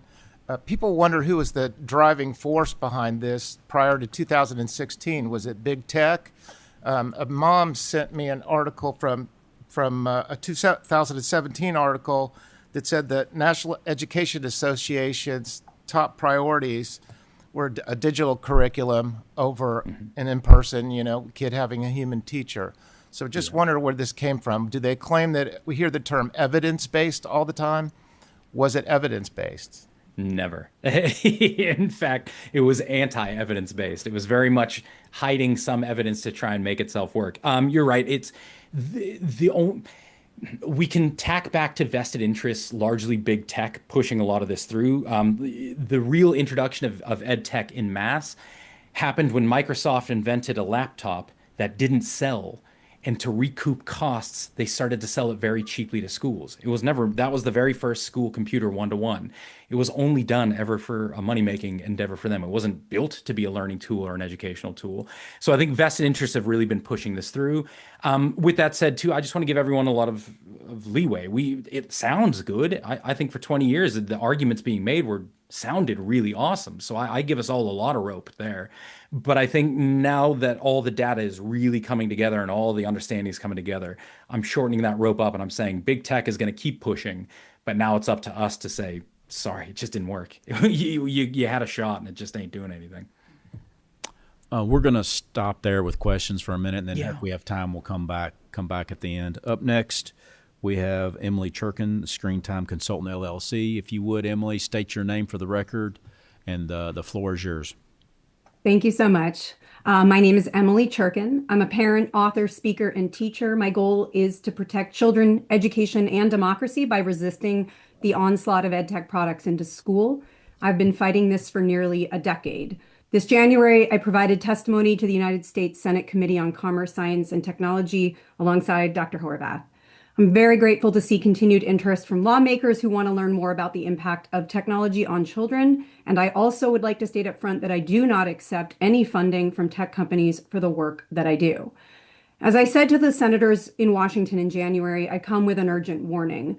Technology is fundamentally changing childhood and in the process undermining parents, ruining education, and threatening the very health of our democracy. I will start with one anecdote. A teacher recently told me that while assessing children for kindergarten readiness, the 4-year-olds could correctly identify their ABCs and the numerals 1 through 10. When they got to identifying 11, however, the children said, pause, as in an 11 looks like what a pause button looks like. It's great that as of a month ago, 44 states have enacted policies on student phone use at school. However, as schools tell students that phones are distracting and harm learning, they're still putting laptops and iPads into their backpacks and expecting them to learn. And this is what I want to talk about today. In my professional opinion, one of the most harmful things we have done to our children in American schools is to give them internet-connected devices built by for-profit technology companies and call it educational, and then to act surprised when test scores plummet, mental health declines, and skill building and cognition erode. Higher ed instructors are seeing the beginning of this fallout from the EdTech rollout. College students who cannot articulate an independent thought without consulting ChatGPT or sustained focus long enough to write a research paper or read an entire novel. These aren't just threats to a young person's personal intellectual journey. These same young people are future voters. Jefferson's notion of an informed citizenry is at the heart of a dynamic democracy wasn't just a truth, it was a warning. As my colleague Dr. Horvath explained to you, excuse me, despite the onslaught of technology products into education over the past several years, children today are less cognitively capable than they were a generation ago, and they are less digitally literate. The scope of the screen time challenge is no longer just about what kids do after school, as we initially were concerned a decade ago. It's the time they are spending on screens at school, too. Today in America, nearly 90% of American public schools provide children with internet-connected devices for learning. 26% of 13 to 17-year-olds are using ChatGPT to do their schoolwork, which they access on the laptops the school gives them. I hear regularly from parents whose kids are viewing thousands of YouTube videos at school on school-issued devices. Many districts mandate weekly screen time minutes through problematic platforms like iReady, whose claims of improving outcomes have been misleading at best. Unless you are a parent of a current school-age child or have been in a school regularly recently, school today looks very different, not just from when we were students, but even 5 or 10 years ago. Today, children spend the day hunched over individual devices. Library time is reading on iPads or listening to a bot read them a book through headphones. One parent touring public schools in a Midwest city recently shared with me that what shocked him most was the utter silence of the kindergarten classrooms. In a weak attempt to monitor devices they've been given, secondary surveillance EdTech products like GoGuardian drives teachers' eyes to watch a screen of screens instead of interacting face-to-face with students. Whiteboards are replaced with digitized smartboards, which are front and center in every classroom. It's not just a few apps per school either. It's hundreds, if not thousands, of unique EdTech products, each with their own privacy policy. And according to Internet Safety Labs, 96% of these apps sell children's private data to third parties. Curriculum is online. Grades are in a portal. Physical textbooks and workbooks are optional, and administering lessons online is more efficient when every kid has a one-to-one anyway. Homework is an online learning management system. Teachers give digital comments, not handwritten feedback on students' digitally uploaded assignments. Parents have 24/7 access to grades. Many online curricula use the exact same persuasive design techniques and gamification that emphasizes reward and engagement used by addictive social media apps. Further, the assault of generative AI products into schools has made existing EdTech problems much worse. Embedded in nearly every platform, students let AI create their presentations, write and edit their essays, and summarize their reading homework. One parent told me their second grader, after writing a book review in an app called Beanstack, a gamified app which claims to bring the fun back to reading by using insightful data, was asked if she wanted to rewrite the review with the help of AI. Teachers with huge class sizes are turning to AI to assess student writing, or worse, their districts are mandating they use it for such purposes. This is assuming the metric-oriented EdTech curricula are requiring students to read full-length texts in the first place. Many do not. Children are also being given chatbots as tutors. One colleague of mine recently tested Google Gemini's guided learning AI chatbot, and in one single question went from math help to dating advice. So what happened?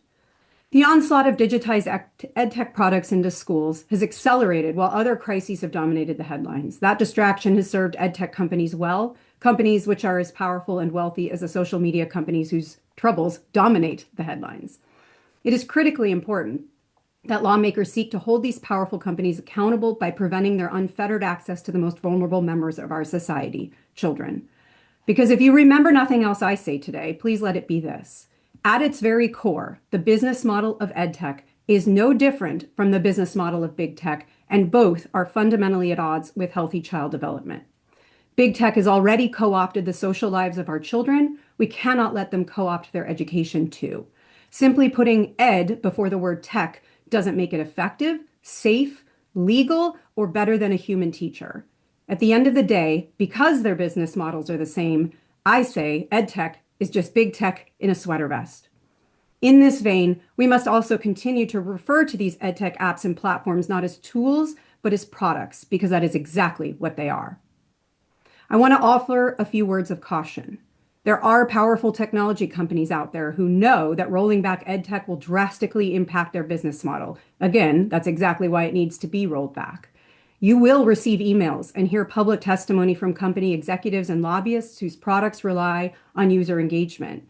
This is why I start every testimony with a statement that I do not accept funding.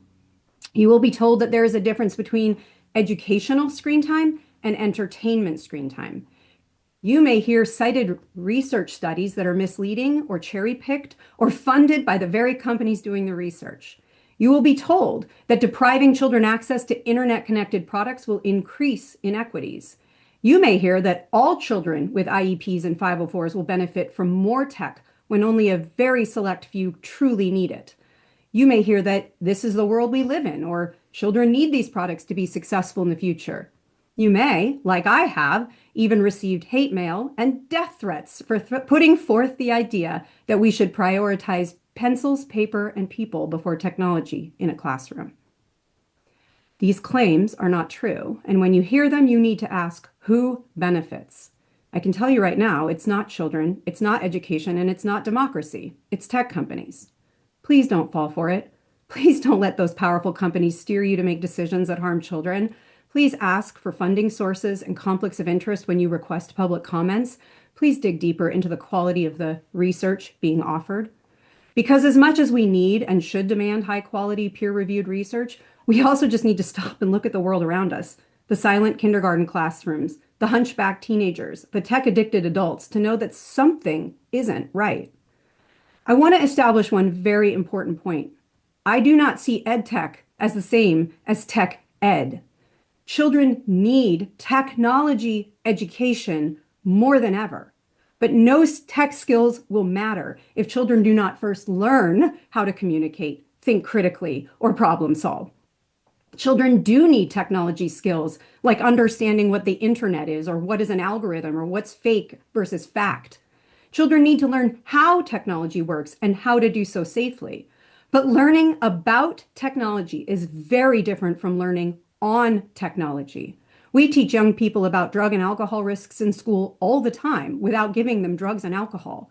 The same has to be true for technology. Even more concerning, giving EdTech products to children and calling it education poses an existential threat to our society because of the degradation of skills that ensues. We must ask why such products are being given to children with vulnerable names in the name of education in the first place. The good news is, for the first time in nearly a decade of this work, I feel the wind at our backs. Change is here, but we need strong leadership willing to ignore the persuasive claims of industry, hold companies accountable, and remember that the people you serve include young future voters. To that end, I have some recommendations for you to consider. First, when it comes to screen use by children, especially in education, there are 4 key questions that must be answered with a resounding yes before they are provided. 1, is this product effective? 2, is this product safe? 3, is this product legal? And 4, is this product superior to a human educator? Currently, the answer to all 4 of these questions is a resounding no, and lawmakers must resist the pressure to move forward or further deploy any EdTech product use until we get to all 4 yeses.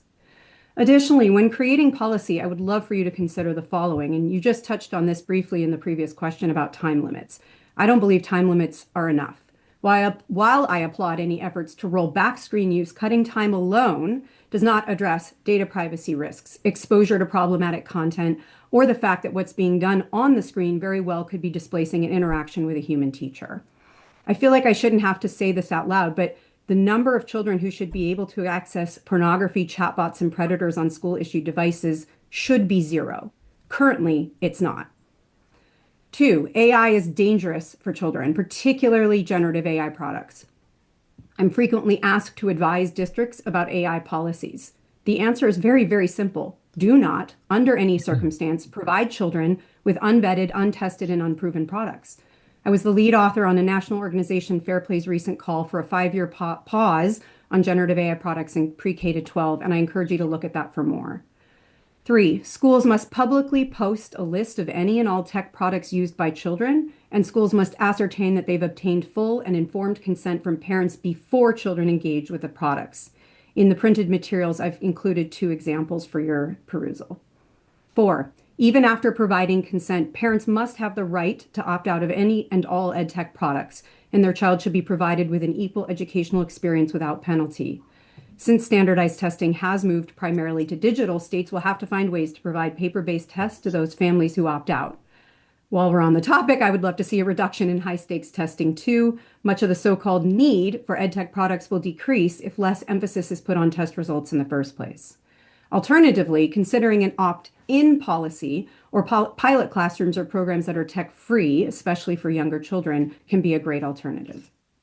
5, from an economic perspective, the cost of EdTech will only continue to rise, not just in updating hardware and renewing software licenses, but districts will have to defend themselves in lawsuits that are going to occur because the harms are already happening. 6, I am not anti-tech. I am tech intentional. Future-proofing schools who know how to future-proof children will teach children tech ed and dramatically reduce or eliminate EdTech products. Redirect funds for one-to-one personal devices into hardwired computer labs and laptop carts, and invest in technology teachers. The benefits of keeping our children off screens at home and at school are vast. There will be a time for technology in their lives. But when it comes to preparing children for the future, there is no opportunity to go back and reclaim the growth and foundational learning that occurs in childhood while brains are still developing. The skills children need to be successful in the future are not digital, they are human. This is not a kid problem. It is an adult problem that is impacting children. Adults need to do something now. Because remember, children do not need tech. Technology companies need children. Thus, the best preparation we can offer for our children for a digital future is an analog childhood and an analog classroom. Children thrive when parents, educators, and lawmakers fight for them together. Thank you. Thank you so much. I really appreciate that. That's a lot. That's a lot. And as with the last presentation, it looks like we're just kind of scratching the surface today. We're going to move right into some local Kentucky folks who have experience with this. They just happen to be from my Senate district, and love Dr. Kreisman and the middle school there in Fleming County and all the great work you've done. Well, just as an announcement, we're going to do 10 minutes right here. We're up against our 2-hour limit, so if you want to ask questions, be prepared to stay around because you're going to have to stay over. And then we'll get into a couple sets of regulations really quick after that. Please make sure your green's on the microphone, state your name for the record, and you got about 10 minutes. Sure, Brian. Brian Kreisman, Superintendent of Fleming County Schools, and I'm paid by Fleming County taxpayers. Whitney Shannon Wilson, I am the principal at Simons Middle School. Also paid by Fleming County taxpayers. Correct. So we'll just briefly go over this because I know there's a lot of questions. But since 2021, we've been a local accountability school district. We really take stakeholder voice seriously with that, but we also took it before then. A lot of our work around the screen time usage really stemmed from students. Students are telling us that they want to change in what they're experiencing in the classroom. I think it's important that we listen to them as much as possible. And that's coming from a former career and technical ed teacher and also an instructional technologist who worked with teachers to integrate technology. I do think that we've got to put limits on technology. We've been a one-to-one district since 2018. Over the past 18 to 20 months, students through our local accountability advisory council, through the student advisor to the school board, and also with our work with students at the high school in terms of the student council, we're constantly engaging students across the board, trying to figure out, what they need and trying to get their voice.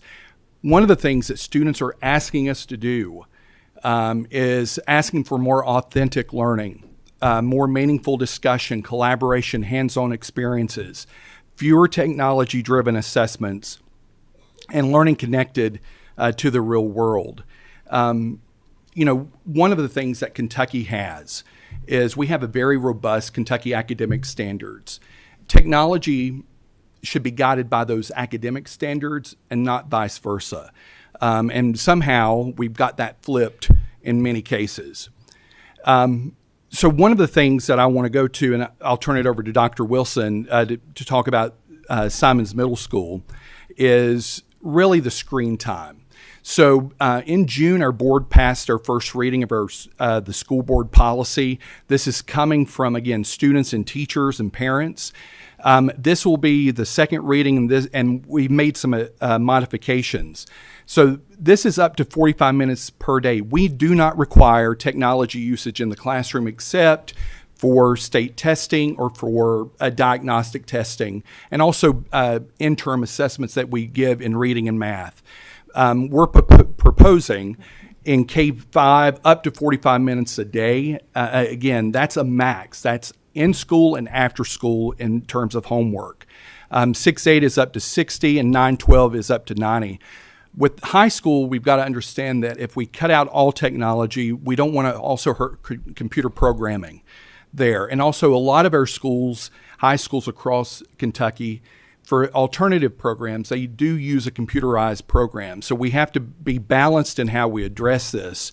And then also, we provided case-by-case instructional waivers where schools have to work with their site-based councils to add extra minutes to a lesson. There is no blanket waivers that we're giving. But also, I know Representative Lewis will understand this, we're also not encouraging death by worksheets either.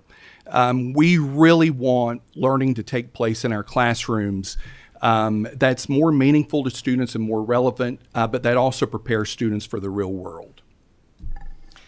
So as the principal of Simons Middle School, I meet with my teachers weekly, and that would be all of my teachers. And we have had multiple discussions about the fact that students are completely unengaged when using technology. And that doesn't, it doesn't matter how closely you are monitoring them, because they have figured everything out. They know how to do more things on technology than the adults do. And so they are doing almost everything but what we are asking them to do. So meeting with teachers at the end of the school year this year, the discussion was very much about, well, can we just go away from using our Chromebooks? And I was like, absolutely, why not? And so next year, my message has been, or to them has been, please do not use the Chromebooks unless you absolutely have to. We're already in the process. I've already ordered textbooks for our math. We've selected a math curriculum that we're going to use at the middle school, and students will be using textbooks again. And we're also going back to that in the ELA content as well. Science and social studies are very much a process to find books that match the Kentucky academic standards, but we're in the process of looking for materials for those classes as well. And Senator West, Simons Middle School was also the first school in our district to go no cell phones during the day. We had one complaint, but when you go into the cafeteria now, you hear kids talking and not looking at their phones. And we need students engaging with each other, that social emotional development there. Thank you. Excellent presentation. As stated before, we just scratched the surface today. I can already tell from our presentations that there may be some legislation forthcoming, but we'll continue this discussion. I've got about 4 questions lined up. If you could be brief with your question as we're running over time. Representative Grossel. Thank you, Mr. Chairman, and thank you to this panel of experts weighing in today. I was most alarmed by the first presenter stating that we have spent more than $75 billion in technology in recent years during after COVID era. And that perked my ears up. And so, with AI on the horizon and everything else we've discussed, I feel like a lot of districts just didn't have a strategic plan when buying up devices during COVID. And, when you say that students are digitally illiterate, is that because as a state we've not prepared our students and teachers to use technology appropriately, aside from the screen time issue? And, if so, I guess to whoever wants to jump in and answer, my question is, what advice do you have to our legislative body to remedy this as we work to do that? And you make a great point. The COVID was we needed tech to make ourselves through COVID. It was a Band-Aid. And unfortunately, when COVID ended, we didn't rip that Band-Aid off. And we just kept going blindly, just like we were during COVID.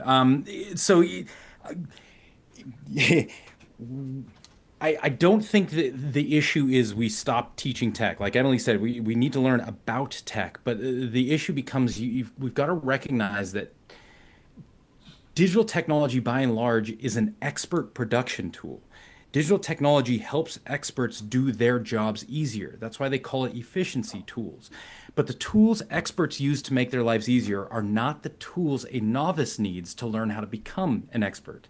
When they use efficiency tools while learning, they don't learn anything. They produce some stuff, which is usually middling, but they don't have any idea why it happened, where it happened, or when it happened. So I think we could spend the next 10 years trying to train teachers how to use tech better, trying to teach kids how to use tech better. But the joke is there is no better. That should have been the research they did before giving us these products. Here's how to use it.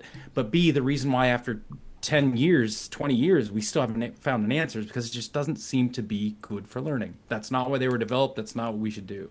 So my argument is, as they get older and they start to develop more expertise, we can start to introduce it a bit more. But I don't think it's a training issue. I just think it's a developmental issue.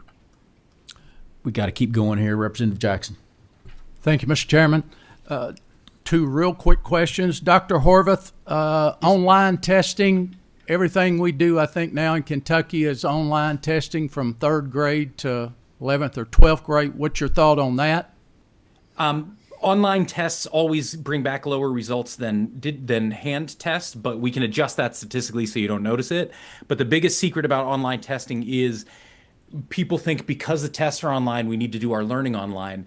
All you need is about 3 days worth of training on the digital platform to transfer analog skills on. So still the best way to pass digital programs is learn analog, and then the week of the test, do a little test prep in the digital sphere. You don't have to learn on the tech to make that work.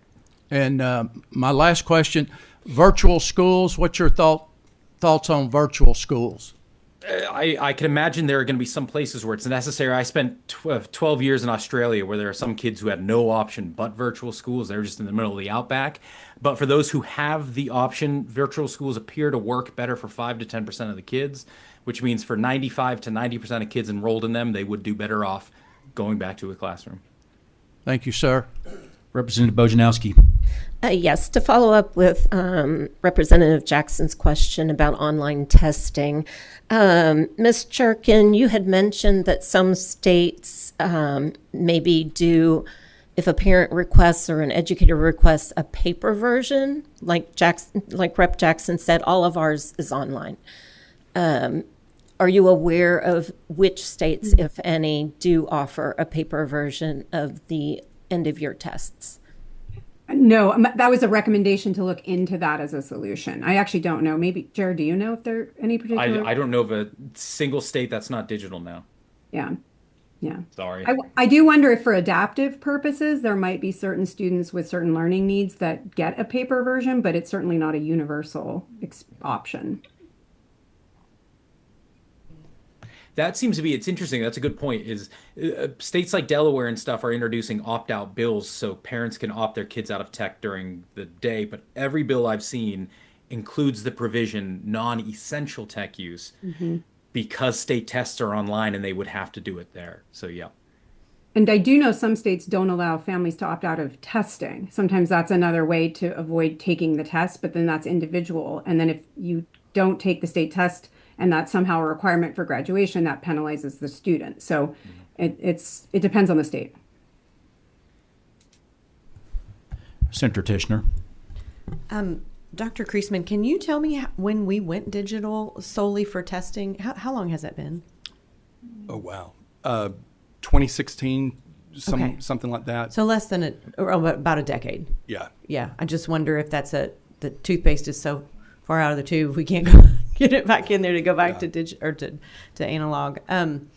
Question that I have regarding teachers and teaching, the profession in general, how has digital learning reshaped the profession of teaching? You did speak to that briefly, Ms. Churkin, but if we do start putting some limitations on digital and screen time, can we get back to less digital instruction and less digital reliance for our teachers?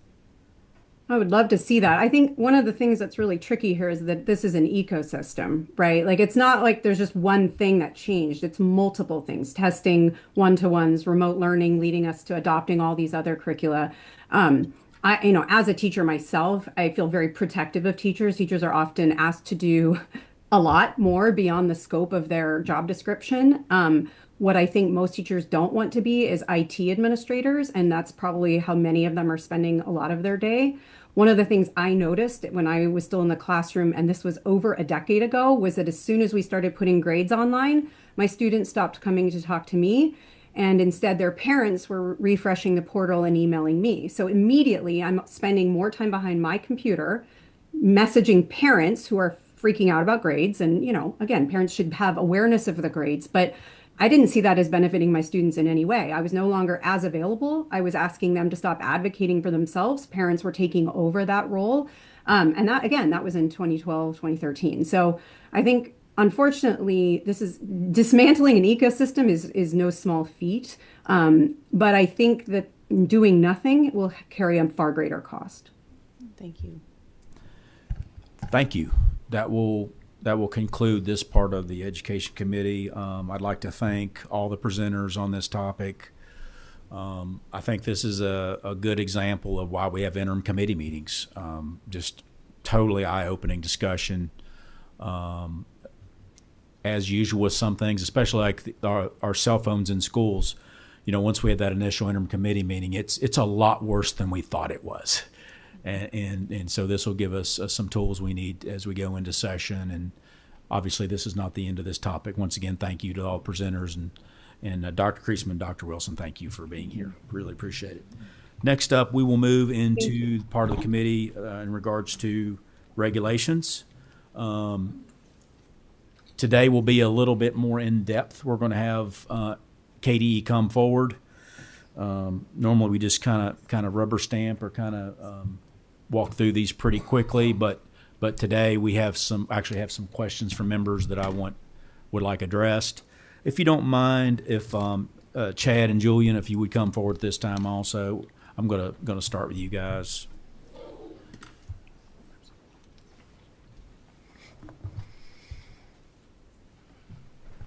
There'll be others, I think. If you would, please state your name for the record before we proceed. Chad Collins, General Counsel for the Kentucky High School Athletic Association. Julian Tackett, Kentucky High School Athletic Association. Todd Allen, General Counsel, Deputy Commissioner, KDE. I'd like to start out I would like to apologize to Chad and Julian. I think you sent me an email asking if this looks good. I think it does. But this is the group that will let me know whether that's true or not. So that your reg, I'm assuming, is the designation of agent to manage middle and high school interscholastic athletics. That's the regulation in question. I'm going to start with that particular regulation. So the regulation before us is KAR 7065. And if you're not familiar as a member of the committee, these regulations have already been heard in the Administrative Regs Committee. They have now come up to the Committee of Jurisdiction, which is this committee, and we have the same power to look at these regulations as the Administrative Regs Committee, which is the ability to defer or find deficient or do nothing. If we do nothing, they move forward automatically. Do we have any questions from any member of the committee on this particular regulation, KR 7065? See. Representative Jackson would like a brief overview of what is 7065 and how it operates. Representative Jackson and Mr. Allen, you feel free to interject, but the legislature through statute gives the Department of Education and the State Board of Education overarching authority and allows them to designate somebody else to carve out athletics because of the comprehensive nature of what all goes on, and they've done so, and they designate that through regulation. Any other questions from members? You have a question? Senator Tishner has a question. Thank you. Could you clarify specifically what 7065, the waiver of ineligibility period, is discussing? Yes. Every year the membership gets together and they have an annual meeting of which they consider proposals to changes in the bylaws. And this past year, the board looked and examined our transfer rule and the eligibility criteria and thought that there was a need to consider giving an additional opportunity for a waiver of the period of ineligibility if perhaps the students that had participated in a varsity contest after entering grade 9 had only participated in less than 25% of the games or the contests that would have been allowed by the regulations and the rules of each respective sport. The feeling I think that the board had was if these students hadn't participated in a substantial amount of contests or competition, then perhaps allowing them an extra opportunity for transferring without penalty would be appropriate. Are there any other questions on KR 7065? Seeing none, we've kind of taken care of that. If you don't mind, just stay there for a few minutes. Next, there seems to be, as I've spoken with members of the committee, there seems to be a lot of questions around KR 3410. Before we get into that reg, I'm going to ask the members of the committee, are there any questions from members of the committee on any reg other than KAR 3410? Seeing none. So we've taken care of everything except KR 3410. There's quite a, I think there's going to be a few questions about that. Todd, if you want to just give us a brief description of what's going on. And I think there was some, I was not in attendance. We had to leave early last meeting. I think there were some questions about this, if you could kind of fill us in. Sure. So this regulation is preschool education program for 4-year-old children. As you know, Senator West, all of our regulations have a 7-year expiration date. This one was up for its 7-year expiration, and the agency determined upon review that we needed to make some changes to it to modernize the regulation. It hadn't been updated since the early 90s, really. So that's where this came from. During the last committee meeting, there were I think that there was a request for it to be deferred, but there weren't really specific questions about it. We're happy to answer any of those. I think we received a few via email that we've sent responses back to LRC staff who asked those questions, and entertained a few just before the meeting began today, but happy to answer any specific questions. We have the Associate Commissioner for the office responsible for that, Dr. Greta Hilton, here to answer any specific questions. Thank you so much. You guys are free to step back if you want. Thank you. We'll start with Representative Decker as they're coming forward. Thank you very much, Mr. Chairman. So I was elected 9 times in my county to be a parent representative on the site-based councils. And during that time, I was just so happy to see how dedicated, I already knew it, my mother was a teacher, but how dedicated and hardworking the school staff is. I think every employee wants to do the best for the students. And now as a state representative, I hear a lot from parents about the schools. Back then, I was their representative on the site-based councils to take their concerns forward. And back then and now, it seems as though I have heard countless times that parents don't feel the schools want to hear from them and don't listen when they do hear. So with that thought in mind, I looked through this regulation, and I just want to point out a few places I think we've gone backwards in messaging to parents that their voice matters. So when you turn to Section 7 or Section 6 on program operations, it now allows for parent involvement. It allows for it, but it doesn't promote it. In Section 7, there is no promotion of it. In Section 8, there is a requirement to, let me look at that. It is for Section 8, I'm sorry. It's when the staff, Section 8 of Section 6. I'm sorry, Section 6 is very long. So it's Section 8 of Section 6. It says that the program shall allow, that's where they allow for, well, they strike parental and add family, but it allows for consideration of different family structures. All that is fine.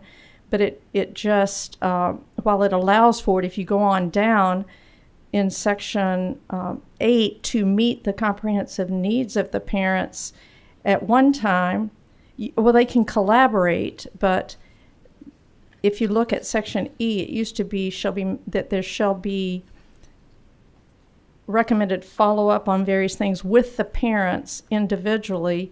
Now they can do it, but they don't require follow-up particularly. Representative Decker, could you clarify for us? Did Yes. you say Part 6 of Section?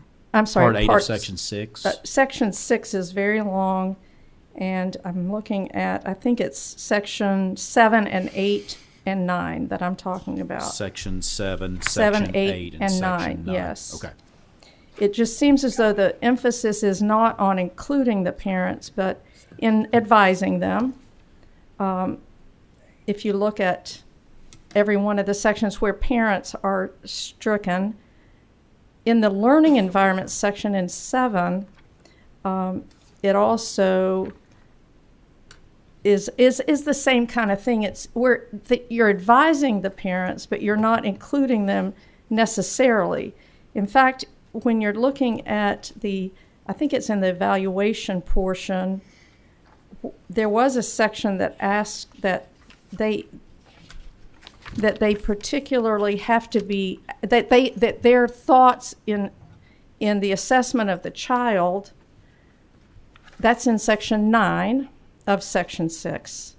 If you look in section 9, which used to be 18, now it says that to make the assessments, there was a time when it includes information from the parents. Now that's stricken, so the parents don't have a role in assessing whether the children, for purposes of planning the day, their involvement is no longer asked for. If you go to the section on child development screening, at one time, if there was any developmental issue, the parents would be involved in fact, the school was to help the parents follow up. Now they are to be advised of the need for follow-up, and the school can coordinate that follow-up, where used to it was the parents would be told and helped to seek the follow-up.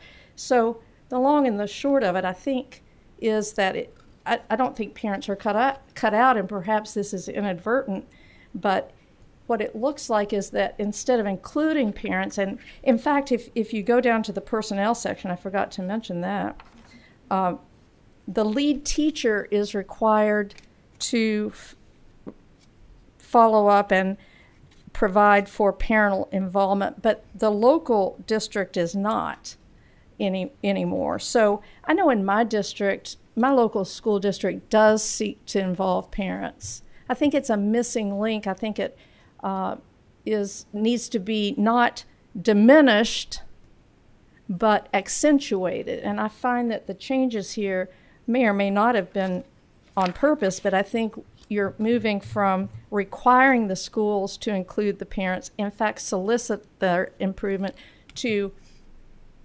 advising them of what the school finds. So I would like to have not seen that happen. Thank you, Mr. Chairman. Please feel free to respond to that. So, good afternoon. My name's Melody Cooper, and I'm a policy advisor at the Department of Education. And so, Representative Decker, it was not our intention to diminish the role of parents. In fact, the state-funded preschool program, that's a heavy part of it, is the parental involvement and the required family visits and the requirement that parents have a voice during that evaluation. So if there were changes where maybe some inadvertent things happened, that was not a part of it.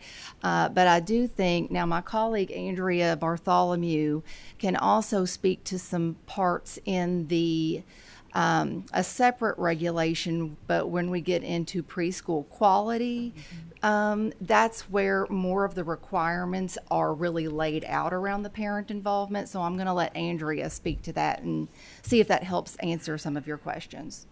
Hi, I'm Andrea Bartholomew. I'm the director for the Early Learning Unit at the department, and I'm also a former preschool teacher. So I understand that parental involvement is very important. You don't want to have things happen in your classroom without that parent voice and that parent input. And as Melody said, the wording in here, we tried to update it, tried to modernize it. Maybe that was some of their questions from those different words. The regulation she's speaking to is the All-Stars Quality Program. Within the All-Stars Quality Program, which rates each state-funded program site, so say Fayette County, they have several places where they have state-funded preschool. That's each site is rated independently from the school district. They are required to do at least 3, if not more, family engagement throughout the school year. They're required to have parent input on all of their surveys, on all of their feedback forms, required to have that connection to families and connections to parents. throughout the entire preschool program. So I think that combined with this kind of grounding regulation, we do provide opportunity for parental and family involvement throughout our programs. I'm going to, as chair, I'm going to kind of call an audible right here. I've got 3 questions lined up, and I'm getting a lot of chatter up here about various items in here. I'm just going to go ahead and ask if you guys would agree to defer this particular reg another month. Is there anything pressing as far as emergency time frames or anything of that nature? There shouldn't be anything pressing in terms of time frames Got for it. us to get it taken care of. Okay. Would you be willing to defer this regulation? Yes. Okay. I hereby make a motion that we ask for a deferral. We have a motion and a second. All those in favor of deferring this regulation until next month, say aye. Those opposed, nay. Ayes have it. This particular regulation is deferred until next month. Thank you for your patience on this. I knew that we were just starting to scratch the surface on this. As we do this, members of the committee, if you would pay attention at this point, in preparation for next month's meeting, any member who has a question, would you please go ahead and email that to KDE so they can address that by email, and then that way we'll be way ahead in preparation for next month. KDE, if you would please try to address any question our members may have, and maybe have like a committee amendment or something we can use to address that if you feel the legitimate things that need to be addressed. But we're way out of time, and so I really appreciate that. Do we have any other business to come for this committee? Representative Baker? Could you make sure we get the proper email of who to contact with those questions? Yeah. Okay. Could you? Yes, I can. Do you want to go ahead and state the proper email? Do you have that? It'll be me. Could be Todd Allen. Todd.allen@education.ky.gov. And committee staff will send that to every member of the committee. Representative Rayburn. Can we see that staff also sends out that fiscal impact statement to all committee members? Yes, there was a fiscal impact statement for this that was inadvertently left out of your packet, and we will attempt to have that in everyone's packet as well. Any other questions? Seeing none, this meeting is adjourned. Yeah, there's something where they do in-home visits.